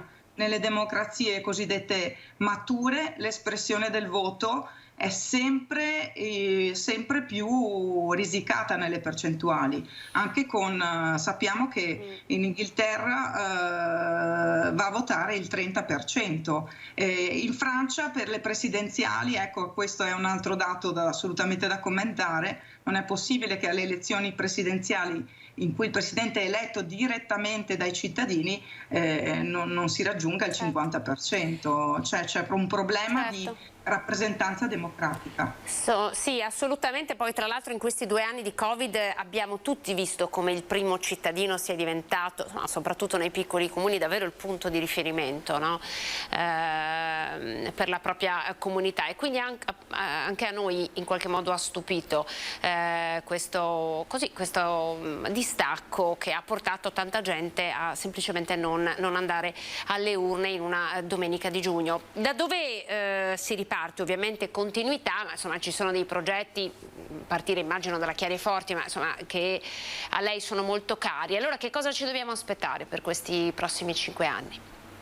Se posso solo aggiungere una cosa rispetto alla partecipazione, io credo che non aiuta il fatto di posizionare un'elezione amministrativa il 12 di giugno a scuole concluse e ormai con la stagione partita, magari anche una riflessione a livello nazionale su fissare delle date più consone, visto che eravamo abituati alle elezioni a fine aprile o a metà maggio, credo che possa aiutare anche questo. Si può fare, certo. Sì.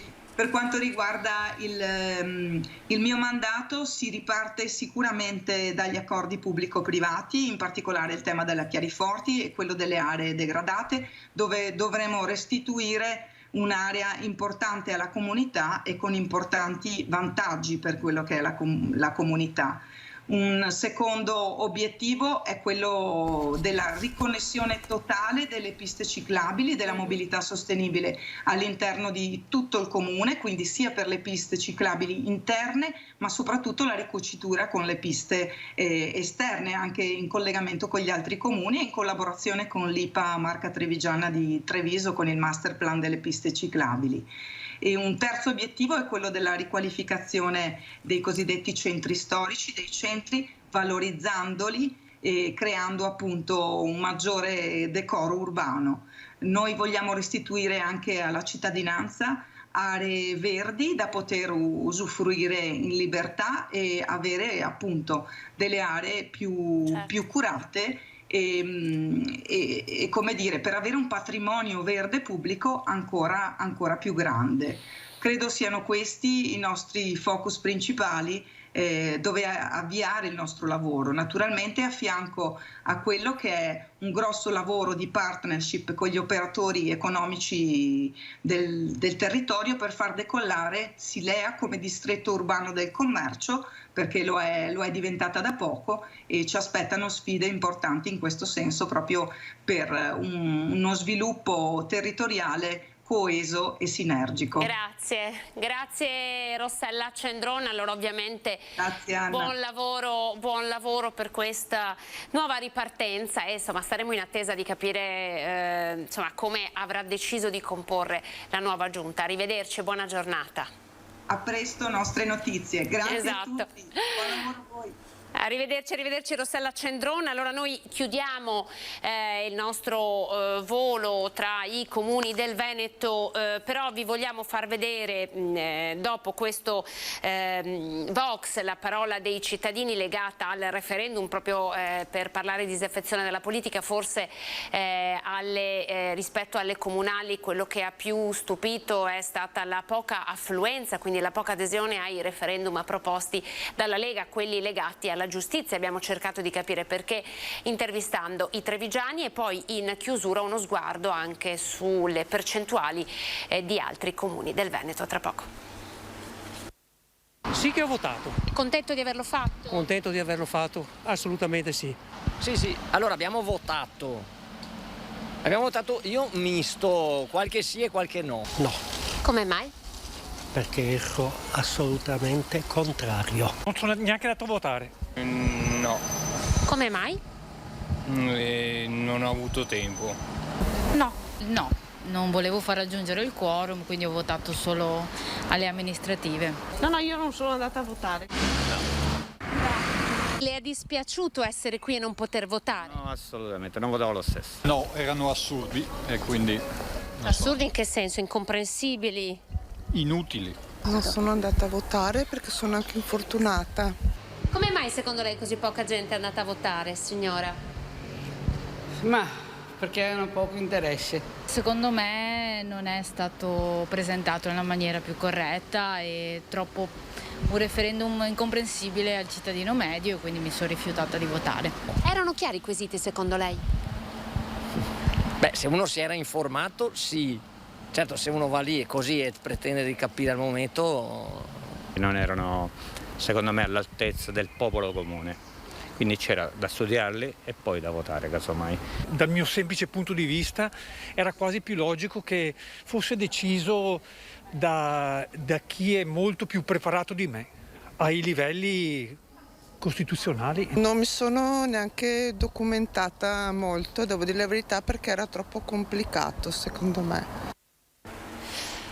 Allora andiamo ora a vedere Belluno con la scheda all'aiuto della nostra grafica, sempre elezioni amministrative Belluno, il sindaco è Oscar De Pellegrin, ieri l'abbiamo intervistato con la nostra Tiziana Bolognani, 50,73% a Belluno, dunque vince una coalizione del centro-destra. Poi abbiamo i comuni del Veneziano di cui ancora non vi abbiamo dato conto se non con l'intervista a uno dei candidati al ballottaggio per Jesolo. Andiamo a vedere Mira con, eccolo qui, Marco Dori, 54,81%, scrutinio terminato, vince con una coalizione del centro-sinistra, Partito Democratico e poi le civiche. E poi abbiamo Mirano. Andiamo a vedere sempre con l'aiuto della nostra grafica il comune di Mirano, che ha eletto il suo sindaco, che è Tiziano Baggio, con il 50,63% di voti, anche qui il centro-sinistra. C'è spazio per darvi alcune notizie di cronaca, perché questa mattina nel il tratto maledetto, quello di Cessalto, c'è stato un incidente stradale che ha causato diversi chilometri di coda nella viabilità. Erano circa le 6:30 quando lungo l'autostrada A4 tra gli svincoli di Cessalto e San Stino di Livenza in direzione Venezia, un tir che trasportava ferro e alimentato a metano liquido con il serbatoio carico ha preso fuoco.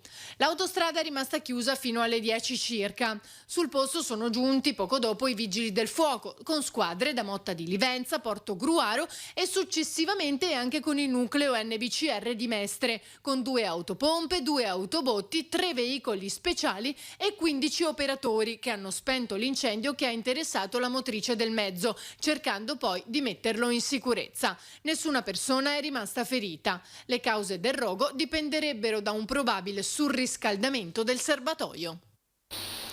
Poi a Treviso con la denuncia di un nigeriano 27enne che ha ucciso a sassate la folaga che da anni nidificava lungo via Fiumicelli nelle acque del Siletto.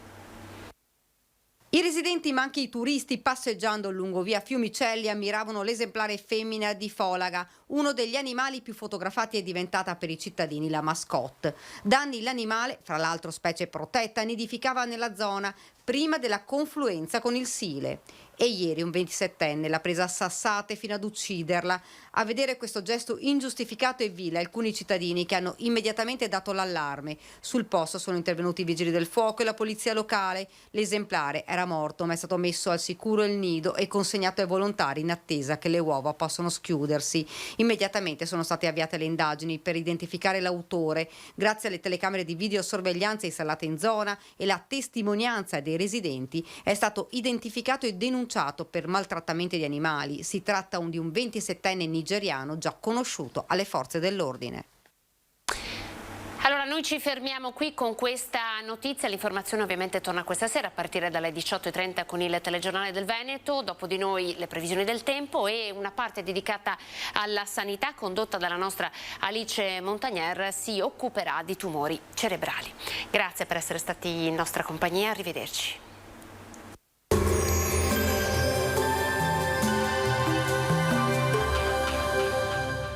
Cooperativa Agricola Volpago. Da noi trovi la carne fresca di prima qualità, genuina e salutare per il tuo benessere. Ci trovi a Volpago del Montello, Pieve del Grappa e Tre Baseleghe.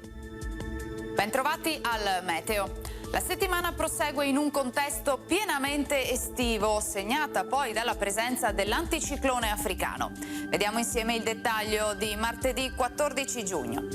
Sul Veneto avremo un ampio soleggiamento, cielo in genere poco nuvoloso, con ampi spazi di sereno, a tratti qualche locale modesto addensamento, specie sui rilievi dove non si escludono anche dei piovaschi in giornata, ma la possibilità sarà nel complesso piuttosto bassa.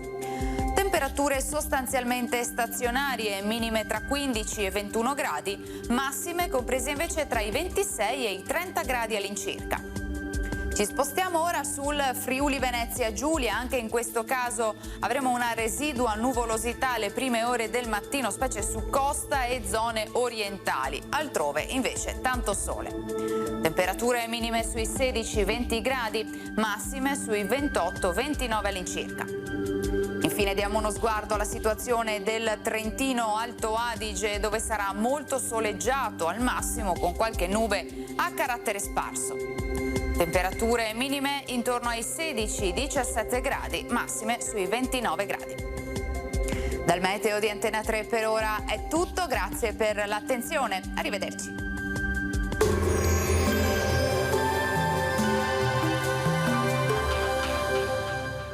Cooperativa Agricola Volpago. Da noi trovi la carne fresca di prima qualità, genuina e salutare per il tuo benessere. Ci trovi a Volpago del Montello, Pieve del Grappa e Tre Baseleghe.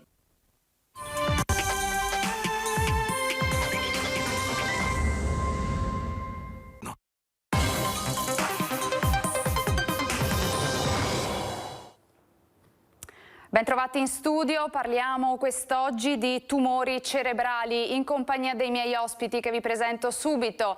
In studio con me la dottoressa Roberta Rudà, direttore della neurologia all'ospedale di Castelfranco Veneto, ben trovata. Grazie. Il dottor Fabio Ferrarese, direttore facente funzione della radioterapia oncologica al Cafoncello, ben trovato. Grazie. E il dottor Mario Moro, neurochirurgo e neuroradioterapista, sempre all'ospedale Cafoncello di Treviso. Ben trovato anche a lei, dottore. Allora, comincio da lei, dottoressa Rudà. Perché parliamo di tumori cerebrali? Un argomento complesso, delicato, perché ne parliamo? Ma io credo ci possano essere vari motivi per parlarne. Anzitutto perché c'è stato negli ultimi anni un aumento di incidenza di alcuni di questi tumori cerebrali. Di alcune tipologie. Di alcune tipologie. Poi vedremo magari più in dettaglio quali e perché. L'altro motivo che mi sembra molto importante è che ci sono stati degli avanzamenti soprattutto in termini di diagnosi, di conoscenza biomolecolare di questi tumori. E quindi è stato l'anno scorso pubblicato anche la nuova classificazione dei tumori cerebrali, che si è diciamo ricostituita proprio alla luce di questi grossi avanzamenti sulla conoscenza di vari sottotipi. E questo vedremo che è di estrema importanza per il clinico, perché ci aiuta a riconoscerli meglio e quindi a indirizzare i pazienti a diversi trattamenti. E poi il terzo motivo è perché credo sia utile che anche così la popolazione sappia che il nostro centro dove lavoriamo a Treviso è stato inserito in questa rete europea che si chiama Euracan, e quindi possiamo avere l'occasione anche di spiegare ai nostri telespettatori che cos'è questa rete e quali possono essere i vantaggi. Ecco, insomma, siccome appunto è un traguardo molto importante per Treviso, ma insomma direi un po' per tutta la nostra ULSS 2 Marca Trevigiana, lo affronteremo nello specifico dopo. Lei diceva che si osserva un aumento di alcune tipologie di questi tumori, e allora qual è comunque la loro incidenza? Sì, allora tendenzialmente i tumori cerebrali sono dei tumori rari, e la rete Euracan è proprio una rete dedicata ai tumori rari dell'adulto. Tuttavia ci sono alcune forme, e faccio esplicitamente il nome di due principali tumori che hanno documentato questo aumento di incidenza, che sono i glioblastomi. Il glioblastoma sta diventando appunto il tumore cerebrale più frequente, e un altro tipo di tumore che è ancora, diciamo, classificabile tra i tumori rari, ma che comunque ha avuto un aumento di incidenza, del linfoma primitivo cerebrale, quindi un linfoma che si localizza esclusivamente nel cervello. Perché c'è stato un aumento di incidenza? In verità perché questi sono tipici tumori dell'anziano, o meglio di un'età, diciamo, sopra i 65-70 anni. Quindi aumentando la popolazione anziana è chiaro che sempre di più vediamo queste forme, ed è una grossa sfida anche per noi sanitari, no? Perché ci troviamo a dover affrontare delle diagnosi e delle terapie molto complesse in pazienti anche più fragili, perché chiaramente un glioblastoma nel quarantenne o nel cinquantenne si può prestare a un determinato percorso diagnostico terapeutico, quando il clinico deve gestire questo stesso tumore in un settantenne o in un ottantenne. È chiaro che dobbiamo porci molti più problemi, dobbiamo lavorare in sinergie, in una multidisciplinarietà che, come vedremo, insomma, stiamo cercando di sviluppare sempre di più all'interno del Cafoncello di Treviso. Allora, lei ci ha detto, insomma, che sono tumori che si riscontrano maggiormente nella popolazione più adulta, insomma, dai 65 anni in su. Ci sono alcuni casi anche di queste particolari, insomma, tumori anche tra la popolazione un po' più giovane? Sì, no, certo. Allora, tra l'altro la premessa è che i tumori cerebrali sono molto frequenti nei bambini, sono il tumore solido più frequente nei bambini, dopo le leucemie, i tumori oncoematologici. Ovviamente noi ci occupiamo degli adulti e quindi non è questo argomento di oggi. Certamente ci sono delle forme più rare, sempre di gliomi, ependimomi, ci sono varie tipologie, ecco, la classificazione dei tumori cerebrali è molto complessa, che possono colpire certo anche pazienti di 30, 40, 50 anni.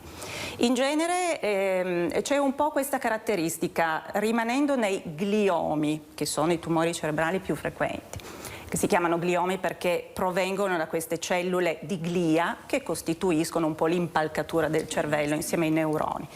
Quindi i gliomi nei giovani in genere hanno un andamento più lento, sono più approcciabili chirurgicamente con terapie, quindi in genere hanno delle prognosi migliori rispetto ai tumori che si sviluppano nell'anziano. Questo è un po' diverso rispetto a altri ambiti dell'oncologia, no? Dove a volte nell'anziano magari ci possono essere tumori un pochettino più indolenti.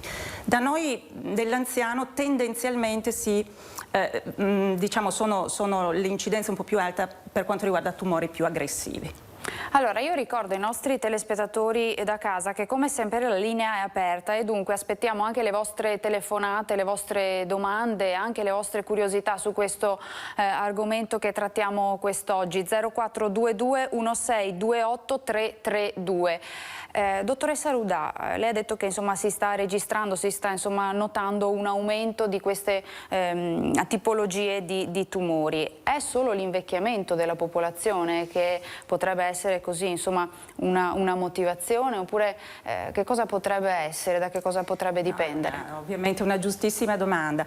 In realtà tutti gli studi fatti per molti anni che sono andati a valutare quali potessero essere dei fattori di rischio, ad esempio ambientali, alimentari, eccetera, potessero favorire lo sviluppo di un tumore cerebrale, hanno dato un esito negativo, nel senso che ad oggi non sembra che nessun fattore ambientale né alimentare, né anche, qui entriamo in un argomento un po' più delicato, ma anche studi sull'uso dei telefoni cellulari, ad esempio. Ci sono almeno 3 studi di fase 3, quindi molto ben condotti da un punto di vista metodologico, che non hanno documentato un aumento di incidenza dei gliomi, in particolare di altri. In verità alcuni di questi hanno documentato l'aumento di incidenza dei neurinomi, che sono dei tumori benigni, diciamo, che si formano in un particolare nervo nella profondità dell'orecchio. Però direi che anche, diciamo, questo ci rassicura un po', no? Perché spesso mi sento anche dire dai pazienti: ma questo uso continuativo del cellulare ha influito sullo sviluppo del tumore cerebrale e sembrerebbe di no. Quello che emerge sempre di più è che in realtà è una predisposizione, come dire, genetica individuale, cioè quell'individuo era predisposto a sviluppare questo tumore, indipendentemente anche dallo stile di vita. Questo è quello che sappiamo ad oggi. C'è anche una familiarità da questo punto di vista? No, solo per alcune specifiche malattie genetiche, sindrome, la neurofibromatosi, la sindrome di Li-Fraumeni, insomma ci sono quelle 4 o 5 malattie genetiche, peraltro rare, che possono predisporre lo sviluppo di tumori cerebrali nell'ambito di una stessa famiglia, ma al di là di quelle no. Anche se ovviamente centri che vedono tanti pazienti, ogni tanto capita, nella mia professione è già capitato altre volte, di vedere 2, qualche volta anche più casi nell'ambito di una stessa famiglia. Quindi questo meriterà poi per il futuro degli studi, ma sono situazioni molto rare, per fortuna molto rare. Capita forse più spesso per altre patologie, per altre neoplasie. Insomma, oggi avremo modo di discutere di tanti argomenti, ma insomma cominciamo genericamente, dottoressa, parlando di quali sono le novità più importanti che sono emerse nella diagnosi in particolare dei tumori cerebrali. Insomma, sappiamo che la medicina si evolve sempre molto anche velocemente. Decisamente, come dicevo all'inizio, questo è valido soprattutto per i tumori cerebrali, cioè ci sono stati degli avanzamenti soprattutto nelle conoscenze di biologia molecolare, cioè quali sono le caratteristiche molecolari di questi tumori, e questo ha fatto sì che si riesca in qualche modo a identificare un pochettino prima, con la diagnosi che non è più solo istologica, ma è istologico-molecolare. Quindi anche i pazienti vedranno che quando consegniamo banalmente l'esame istologico, che una volta diciamo era sintetizzato in 4 righe, oggi sono 3 o 4 pagine, perché ogni tumore viene analizzato anche in senso molecolare. E questi aspetti molecolari, oltre a dare, come dire, un nome e cognome più preciso per ogni singolo tumore, alcuni di questi fattori molecolari ci predicono anche quale sarà l'evoluzione del tumore, cioè hanno un significato prognostico, e alcuni un significato anche predittivo di risposta ai trattamenti. Quindi capisce che noi oggi in un esame istologico molecolare possiamo fare un pochettino meglio delle previsioni di appunto outcome, di sopravvivenza e in parte anche di previsioni. Questo tumore ha potenziali capacità di rispondere soprattutto alla chemioterapia o di rispondere a quelle che sono oggi le terapie target, perché alcuni di questi fattori molecolari possono essere, noi diciamo, targettati, possono avere dei farmaci indirizzati in maniera precisa contro questi fattori, con peraltro dei buoni risultati. Quindi questo è un aspetto poi magari di terapia che vedremo. Quindi una diagnosi istologico-molecolare, insomma, che dà moltissime informazioni, insomma, da questo punto di vista. Diciamo apre davvero la strada a una medicina che non è solo più personalizzata, ma è quasi una medicina poi più di precisione, no? Come si dice oggi. Certo.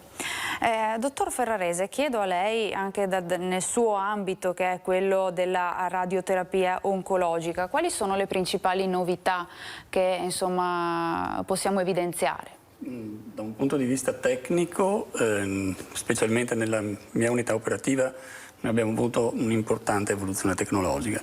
Dal 2018, quando è stata inaugurata la nuova radioterapia, abbiamo avuto in dotazione delle macchine che sono veramente molto performanti.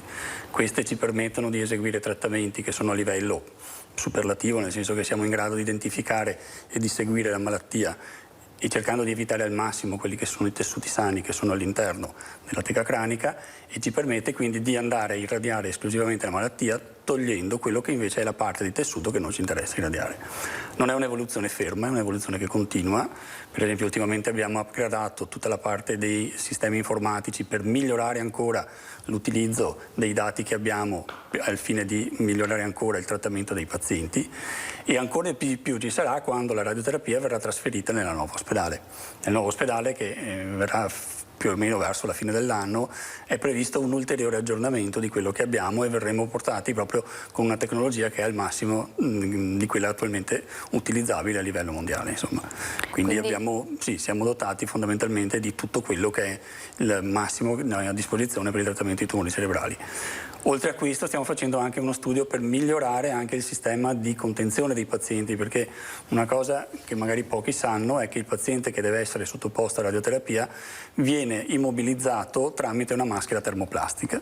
È una maschera termoplastica che è estremamente importante, può dare un senso di claustrofobia, quindi stiamo valutando l'utilizzo di maschere non claustrofobiche, quindi aperte, che possono essere utilizzate in maniera semplice, maschere che non diano allergia, perché ci sono casi di maschere in cui questi sistemi plastici possono dare allergia, per cui stiamo valutando anche questo ulteriore e successivo sistema di contenzione per i nuovi pazienti. Quindi una tecnologia insomma, che avanza, diciamo, è un'avanguardia che insomma, è presente con appunto delle strumentazioni, come diceva lei, che possano essere anche poco invasive, diciamo così, nei confronti del paziente. Sì, noi cerchiamo di fornire, o meglio, di utilizzare tutto quanto è possibile per la comodità del paziente, cioè il centro, il fulcro su cui noi ci muoviamo è sicuramente il paziente. Ci viene moltissimo in aiuto la tecnologia. Si può dire che, facendo un paragone, che per la radioterapia l'informatica ha rappresentato l'anestesia per il chirurgo. Cioè noi non siamo, o meglio, non abbiamo più nessun limite per eseguire trattamenti radianti di super precisione. Noi arriviamo a precisioni sotto il millimetro, cioè siamo in grado di circondare lesioni con precisioni inferiori al millimetro. Poi il sistema nervoso, o meglio l'encefalo, è una struttura complessa, ha un'anatomia che i miei due colleghi conoscono molto meglio di me, ma è un'anatomia complessa, non è una mano in cui si vede la cute, si vede l'osso, si vede la vena, è un'anatomia in cui non è che vai a distinguere questa area fa questo, quest'area fa quest'altro, e qui ci viene in aiuto invece l'imaging, cioè le nuove metodiche di imaging, le nuove risonanze, le nuove terapie, le nuove PET metabolicamente importanti ci aiutano a identificare le zone da sottoporre a radioterapia e le zone che invece devono essere tolte dal trattamento radiante. Certo, e questo si fa con una tecnologia, come dicevamo, sempre più evoluta, alla quale però non si può prescindere l'esperienza, insomma, della professionalità e l'occhio attento, insomma, di chi utilizza queste tecnologie. È così, dottore? Sì. Diciamo che l'esperienza è fondamentale nel trattamento dei pazienti con neoplasia cerebrale. Io me ne occupo da più di 30 anni, quindi è una delle situazioni con cui mi sento più, chiamiamolo così, più coinvolto, perché è sempre stata una patologia, una volta si poteva dire di scarsa efficacia come trattamento, ora invece, come diceva la dottoressa Rudà, abbiamo in mano un sacco di cose che possiamo offrire a questi pazienti, quindi ti senti anche più portato e anche più coinvolto nel trattamento di queste persone, e però l'esperienza rimane la base, anche nella gestione proprio diretta col paziente durante il trattamento, perché ripeto, un trattamento radiante non è un trattamento che si conclude in una giornata, ma va da 6 settimane nei trattamenti più complessi fino anche a 16 o 15, 16 sedute nei trattamenti che vengono a essere quelli che si definiscono ipofrazionati in tempi abbastanza rapidi. Certo. Dottor Moro, invece, sotto il suo aspetto di competenza, che è quello della neurochirurgia e della neuroradioterapia, che insomma è un termine forse anche questo un po' complesso, quali sono le principali novità, i principali avanzamenti, ecco, ai quali si è potuto assistere nel corso del tempo? Ma le principali novità dal punto di vista chirurgico sono soprattutto nella gestione del paziente che deve essere appunto sottoposto ad intervento chirurgico. L'intervento chirurgico è molto spesso il primo step nel trattamento del paziente con tumore cerebrale per quanto riguarda la diagnosi e la cura della malattia.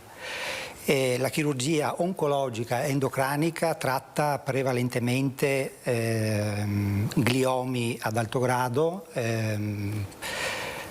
prevalentemente soprattutto metastasi, tumori secondari che sono originati in altri distretti, polmone, cute, mammella, rene, e tratta meningiomi che sono tumori benigni e residualmente gliomi a basso grado. E appunto l'intervento chirurgico è il primo passaggio di un trattamento chirurgico e il neurochirurgo va in sala operatoria con l'obiettivo di asportare quanto più volume di malattia è possibile. Molto spesso però il tumore è localizzato, il glioma ad alto grado è localizzato all'interno del cervello, adiacente ad aree eloquenti, cioè aree che controllano funzioni fondamentali nella vita di tutti i giorni. Quindi per contemperare i due obiettivi, massimizzare l'asportazione chirurgica e conservare l'area eloquente per la funzione, diciamo che l'espediente principale dove si sono avuti i principali avanzamenti sono i monitoraggi intraoperatori. Parallelamente all'asportazione del tumore si monitorizza la funzione.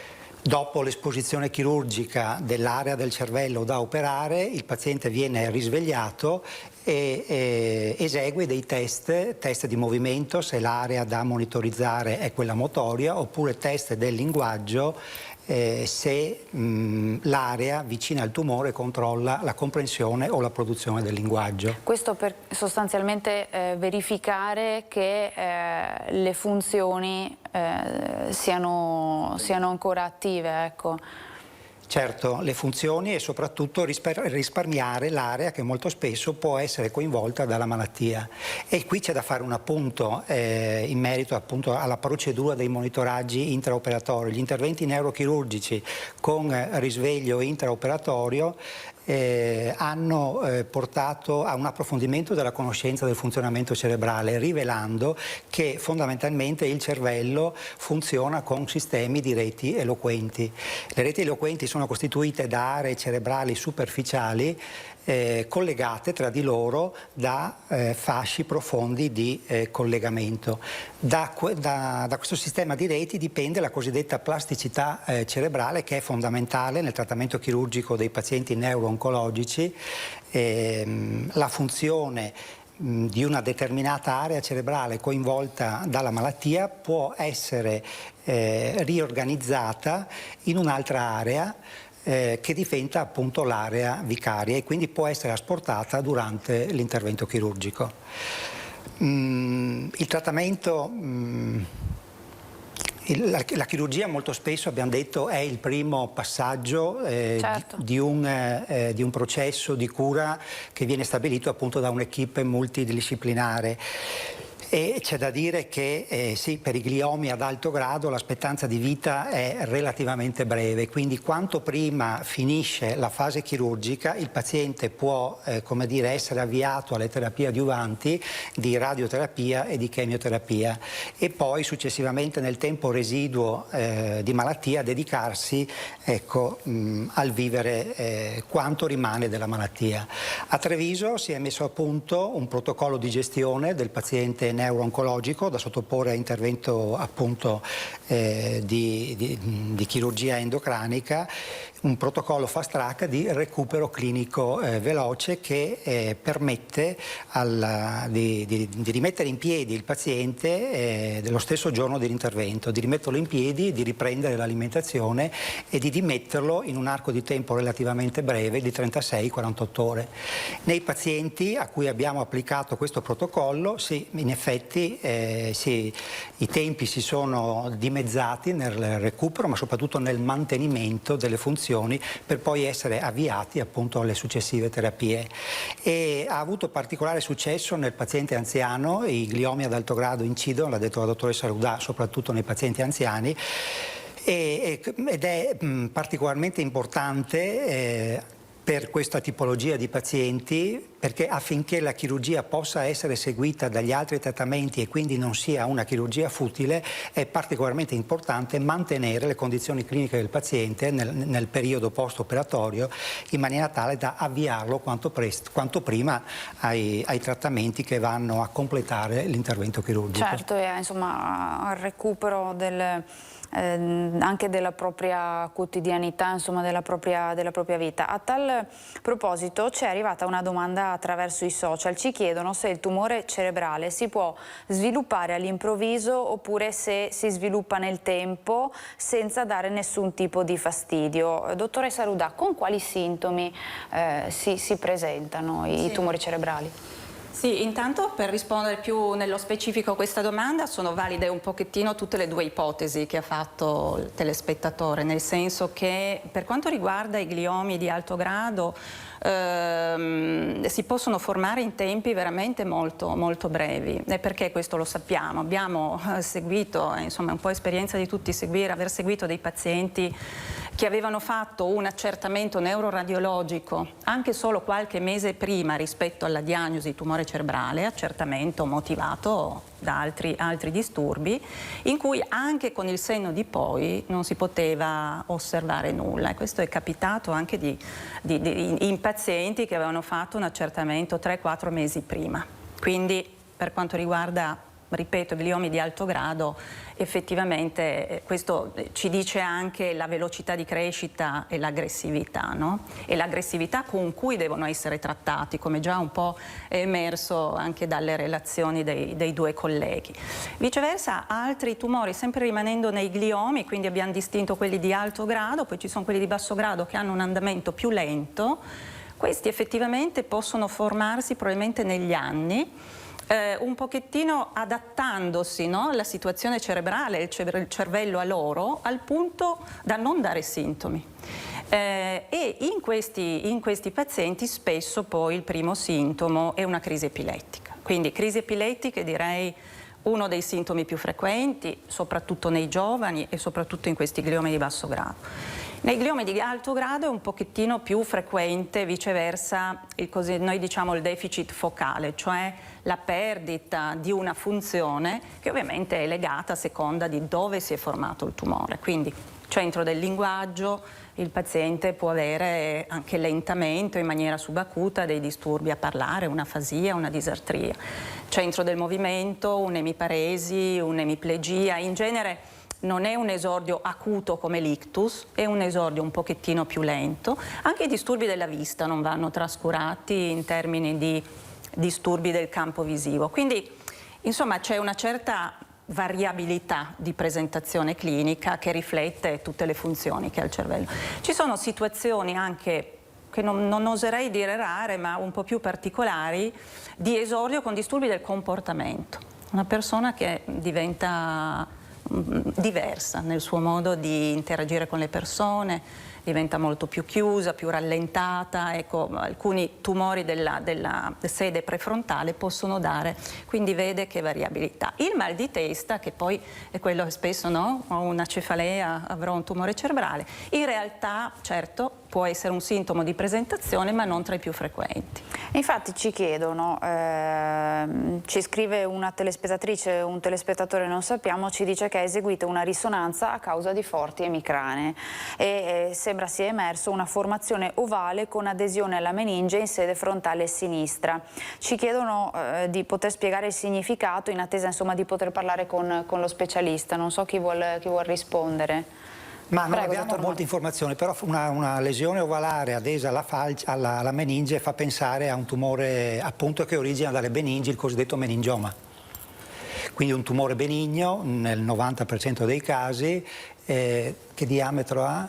Non ci chiedono, non ci dicono il diametro, ci dicono in sede frontale sinistra semplicemente. Beh, il trattamento di un meningioma si è strettamente correlato alle dimensioni. Meningiomi piccoli possono seguire un follow-up, possono seguire un controllo. Meningiomi invece di maggiori dimensioni molto spesso richiedono l'asportazione chirurgica. Ecco, poi ve ne leggo anche un'altra. Prima sentiamo che cosa ci vogliono dire da casa. Pronto, buongiorno, chi c'è in linea? Sì, pronto, buongiorno, mi chiamo Anna. Buongiorno. Informazione Buongiorno, molto Anna. generica, cioè scusi, così una cosa per forse il neurochirurgo. Ci dica. Quanta importanza viene data agli interventi rispetto ad altre patologie che forse affrontano nel loro reparto? Quindi la chirurgia lei intende, l'importanza dell'intervento chirurgico? Esatto, per i tumori cerebrali rispetto ad altre patologie che possono essere affrontate. Grazie Anna per la sua domanda, molto interessante. Prego, dottoressa. Sì, se posso poi naturalmente la parola al neurochirurgo, dare un inquadramento un pochettino più generale. La telespettatrice ha colto un problema molto importante per i tumori cerebrali, perché a differenza di altri tumori, Ad esempio non si avvalgono di quelle terapie cosiddette neoadiuvanti, cioè proviamo prima una chemioterapia, una radioterapia, così li riduciamo. Allora, il tumore cerebrale richiede quanto prima possibile, ovviamente con i tempi necessari per fare gli accertamenti, una rimozione chirurgica almeno per 3 motivi. Perché intanto spesso, ripeto, a differenza di altri tumori, riduce i sintomi del paziente, quindi l'impatto clinico immediato, che non ha magari il tumore della mammella, il tumore in altri organi. Impedisce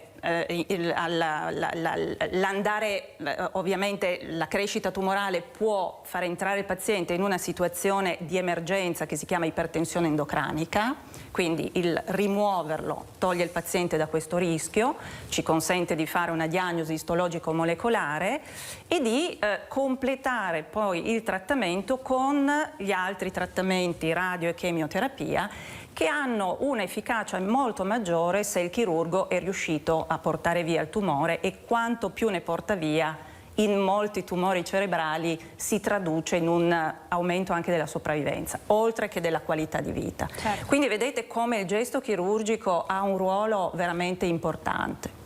Ed ecco perché i neurochirurghi sono sempre presenti nelle nostre discussioni, sia in fase di diagnosi, poi nel corso dei trattamenti. Non so, Mario, se... Sì, diciamo che per i tumori cerebrali in neuro-oncologia, quando l'intervento è a basso rischio, si passa direttamente all'intervento. Per altri tumori del polmone, della mammella, si passa attraverso a volte una biopsia, un ago aspirato.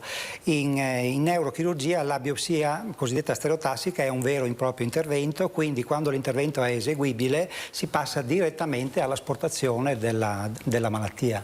Appunto, per rendere sicuro l'intervento si ricorre ai monitoraggi intraoperatori. L'ha detto la dottoressa Rudà, l'intervento è importante perché l'entità dell'asportazione chirurgica correla direttamente con la sopravvivenza, specie nei gliomi ad alto grado. Certo. Dottor Ferrarese, invece lei la radioterapia in questi tumori rispetto ad altri? Noi cerchiamo di attivare il prima possibile la procedura di trattamento radiante, addirittura arriviamo in accordo appunto con i neurochirurghi che durante l'intervento chirurgico ci venga comunicato il nome del paziente, quell'esame, se è possibile, che viene fatto, è definito estemporaneo, cioè una valutazione da parte dell'anatomopatologo su qual è la natura della lesione. In questo modo noi fissiamo già tutta la procedura che sarà attivata successivamente per eseguire il trattamento.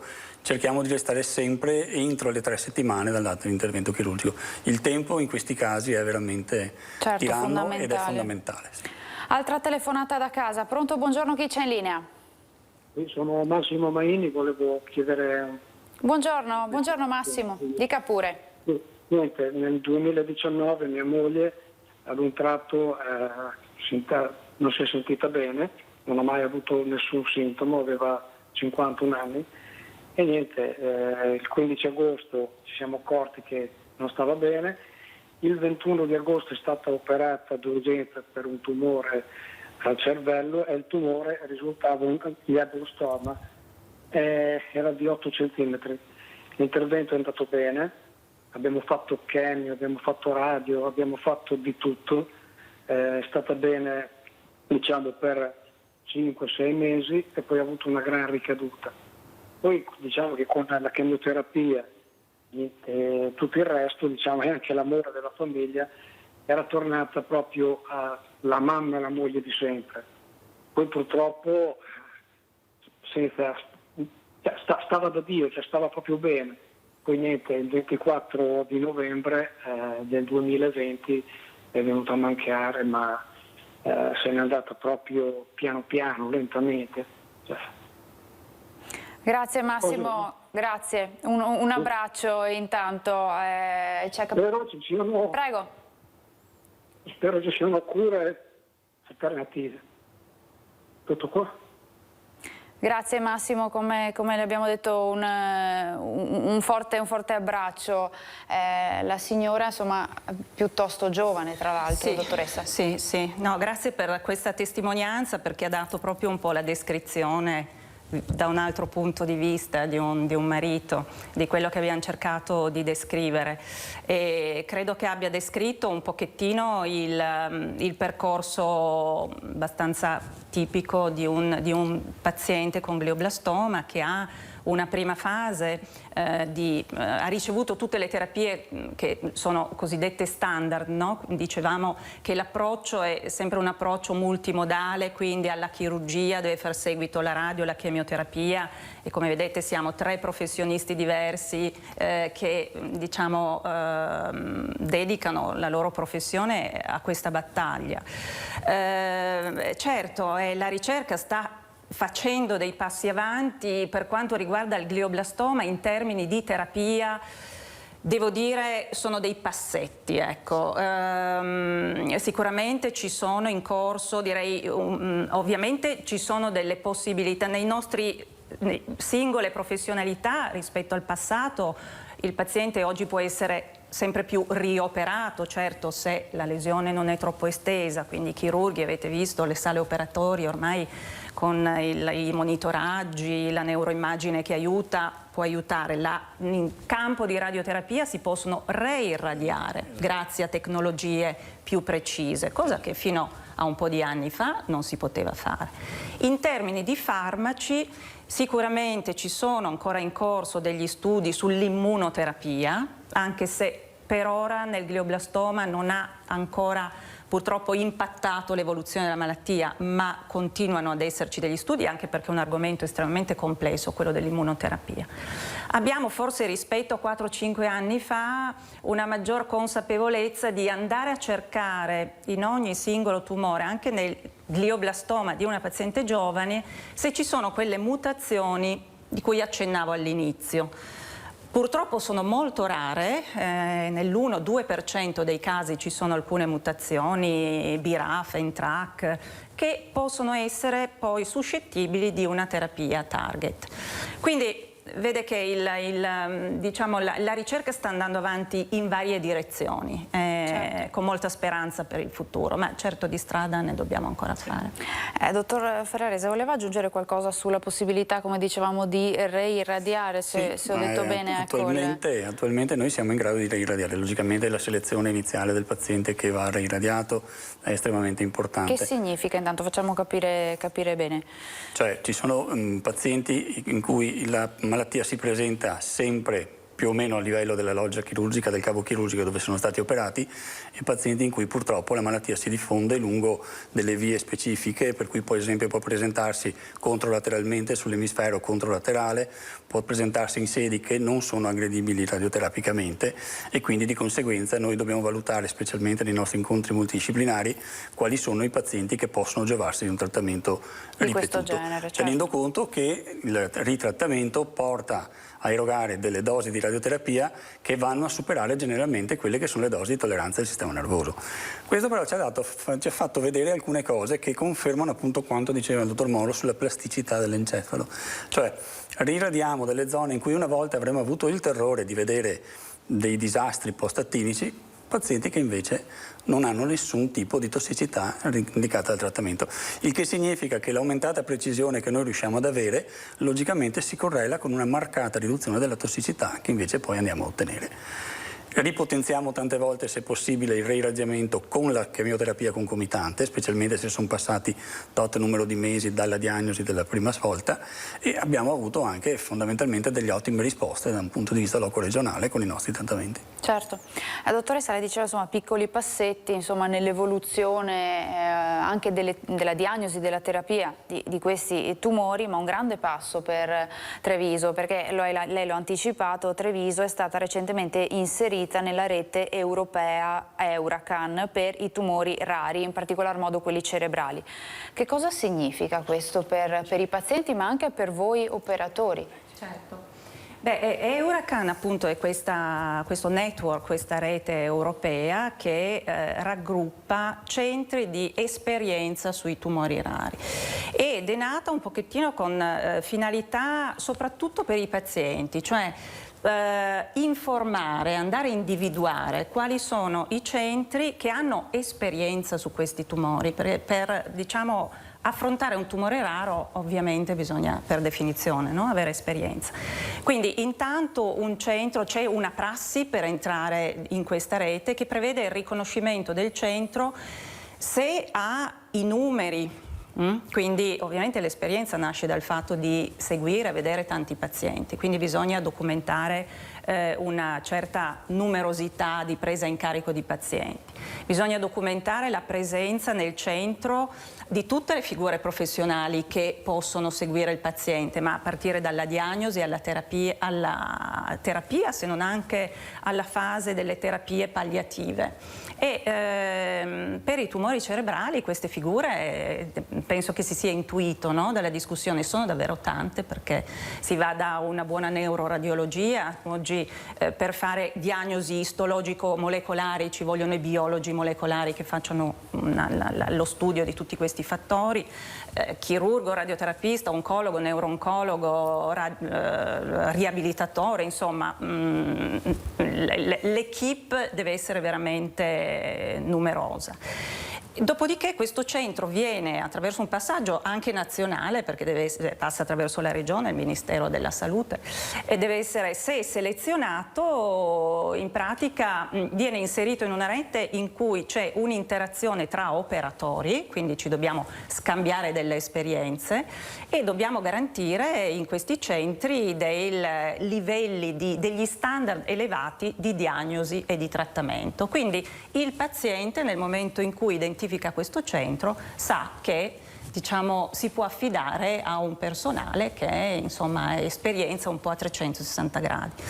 Ogni anno fanno, più o meno ogni anno, una call, e quest'anno siamo passati come Treviso, Maastricht e Lione, quindi delle entità. Siamo in buona compagnia, siamo in buona insomma, compagnia. anche perché la selezione per entrare a far parte di questa rete è molto complessa e rigorosa, e Treviso si va ad aggiungere ad altri centri italiani molto importanti, tra cui lo IOV e la neurooncologia dell'Università di Torino, che insomma è una scuola molto prestigiosa, dalla quale tra l'altro lei, professoressa, lei proviene, ecco. Sì, sì. E insomma, quindi un passaggio molto importante per il nostro tra l'altro ospedale. Bisogna poi passare anche, diciamo, dei, come dire, controlli annuali, cioè quindi non è che una volta che siamo autoreferenziati. Esatto, cioè non c'è autoreferenzialità, ma bisogna poi anche documentare che questa attività effettivamente persiste, a sostegno ovviamente dei pazienti. Tra l'altro si trova anche su internet, quindi insomma i pazienti si possono informare su questo.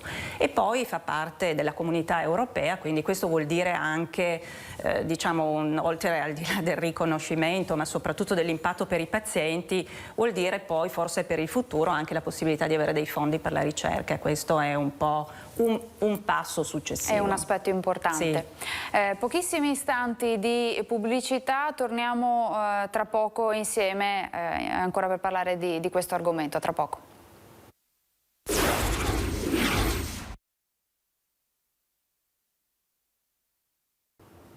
Ben ritrovati in studio in diretta, ultimissimi minuti insieme per parlare di tumori cerebrali e quindi di diagnosi, nuove terapie, insomma sono tanti gli argomenti che abbiamo affrontato in questa ora che abbiamo trascorso insieme. Dottor Ferrarese, abbiamo sentito parlare anche in alcune domande, ecco, che ci sono arrivate, del meningioma atipico. Che cosa possiamo dire, e anche da questo punto di vista, visto che appunto parliamo di radioterapia oncologica, come si affronta? Allora, i meningiomi sono una componente importante della patologia oncologica cerebrale. Vengono considerati generalmente patologia benigna. Il meningioma atipico è una situazione un po' complessa che va studiata bene.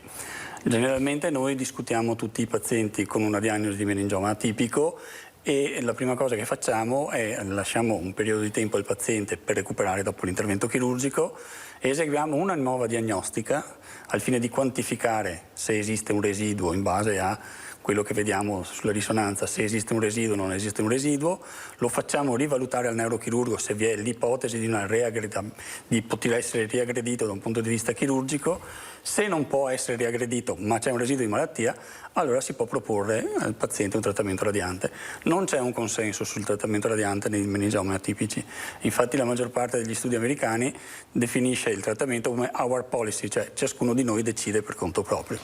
Noi ne discutiamo moltissimo perché il meningioma, che sembra una cosa abbastanza semplice, invece richiede molta attenzione da un punto di vista, chiamiamolo così, sia radioterapico che sia clinico generale, anche perché i pazienti con meningioma che vengono radiotrattati sono pazienti che hanno una lunga sopravvivenza di vita, quindi la radioterapia in questi casi deve essere ulteriormente più precisa rispetto a tutto quello che noi possiamo offrire a questi pazienti. Ed è un tassello fondamentale.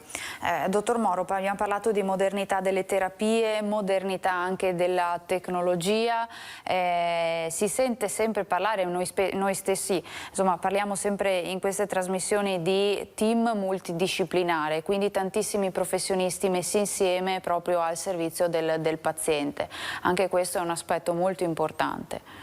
Sì, la multidisciplinarietà al Cafoncello ormai esiste da quasi 30 anni, dai primi anni 90, e progressivamente è cresciuta.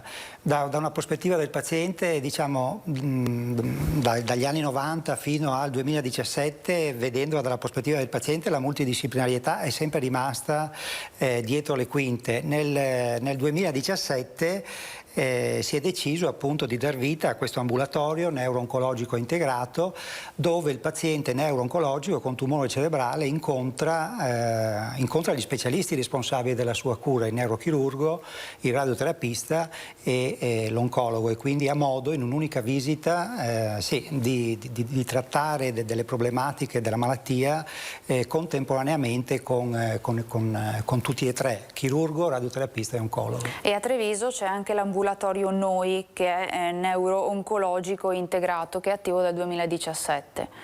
Appunto, ed è l'incontro del paziente, familiari e paziente, con i responsabili della propria cura contemporaneamente. Il paziente programma un'unica visita, non appuntamenti diversi, e in un'unica occasione, appunto, come dicevamo, ha modo di discutere i propri trattamenti in questo contesto multidisciplinare. Certo.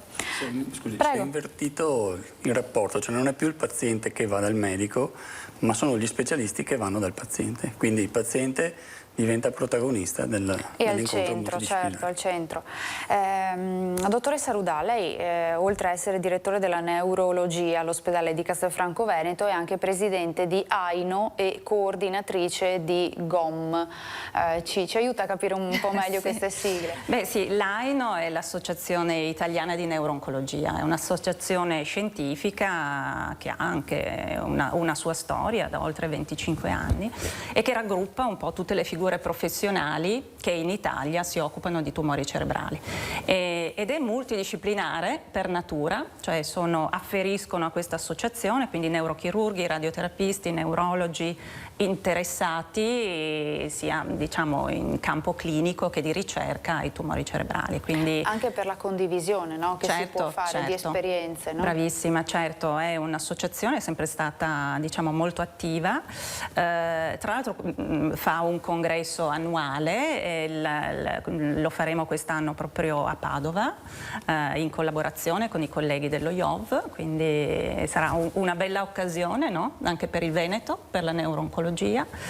Mentre il GOM, ovviamente come già detto, al Cafoncello abbiamo il gruppo oncologico multidisciplinare di neurooncologia che ha delle funzioni importantissime, in primis per il paziente, come diceva il dottor Ferrarese, anziché dover andare a prenotarsi la visita radioterapica, oncologica e a volte anche sentire, no, su alcune situazioni, non tutti noi possiamo avere la stessa opinione di trattamento, no? Quindi vedo che in altre realtà dove la multidisciplinarietà non è così rodata, a volte il paziente si trova a doversi districare tra il parere di un radioterapista reirradiamo, il parere del chirurgo operiamo, il parere del neurooncologo oncologo facciamo una terapia target.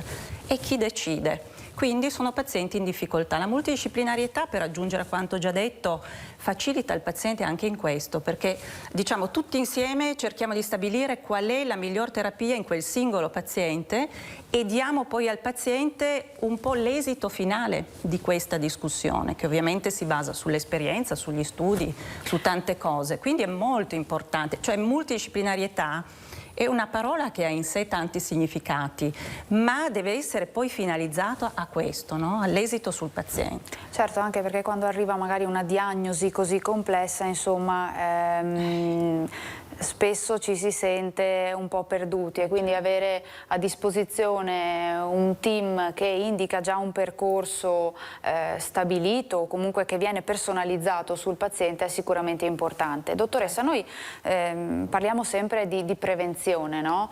Su tantissime patologie. Per quanto riguarda i tumori cerebrali, che cosa possiamo dire sulla prevenzione?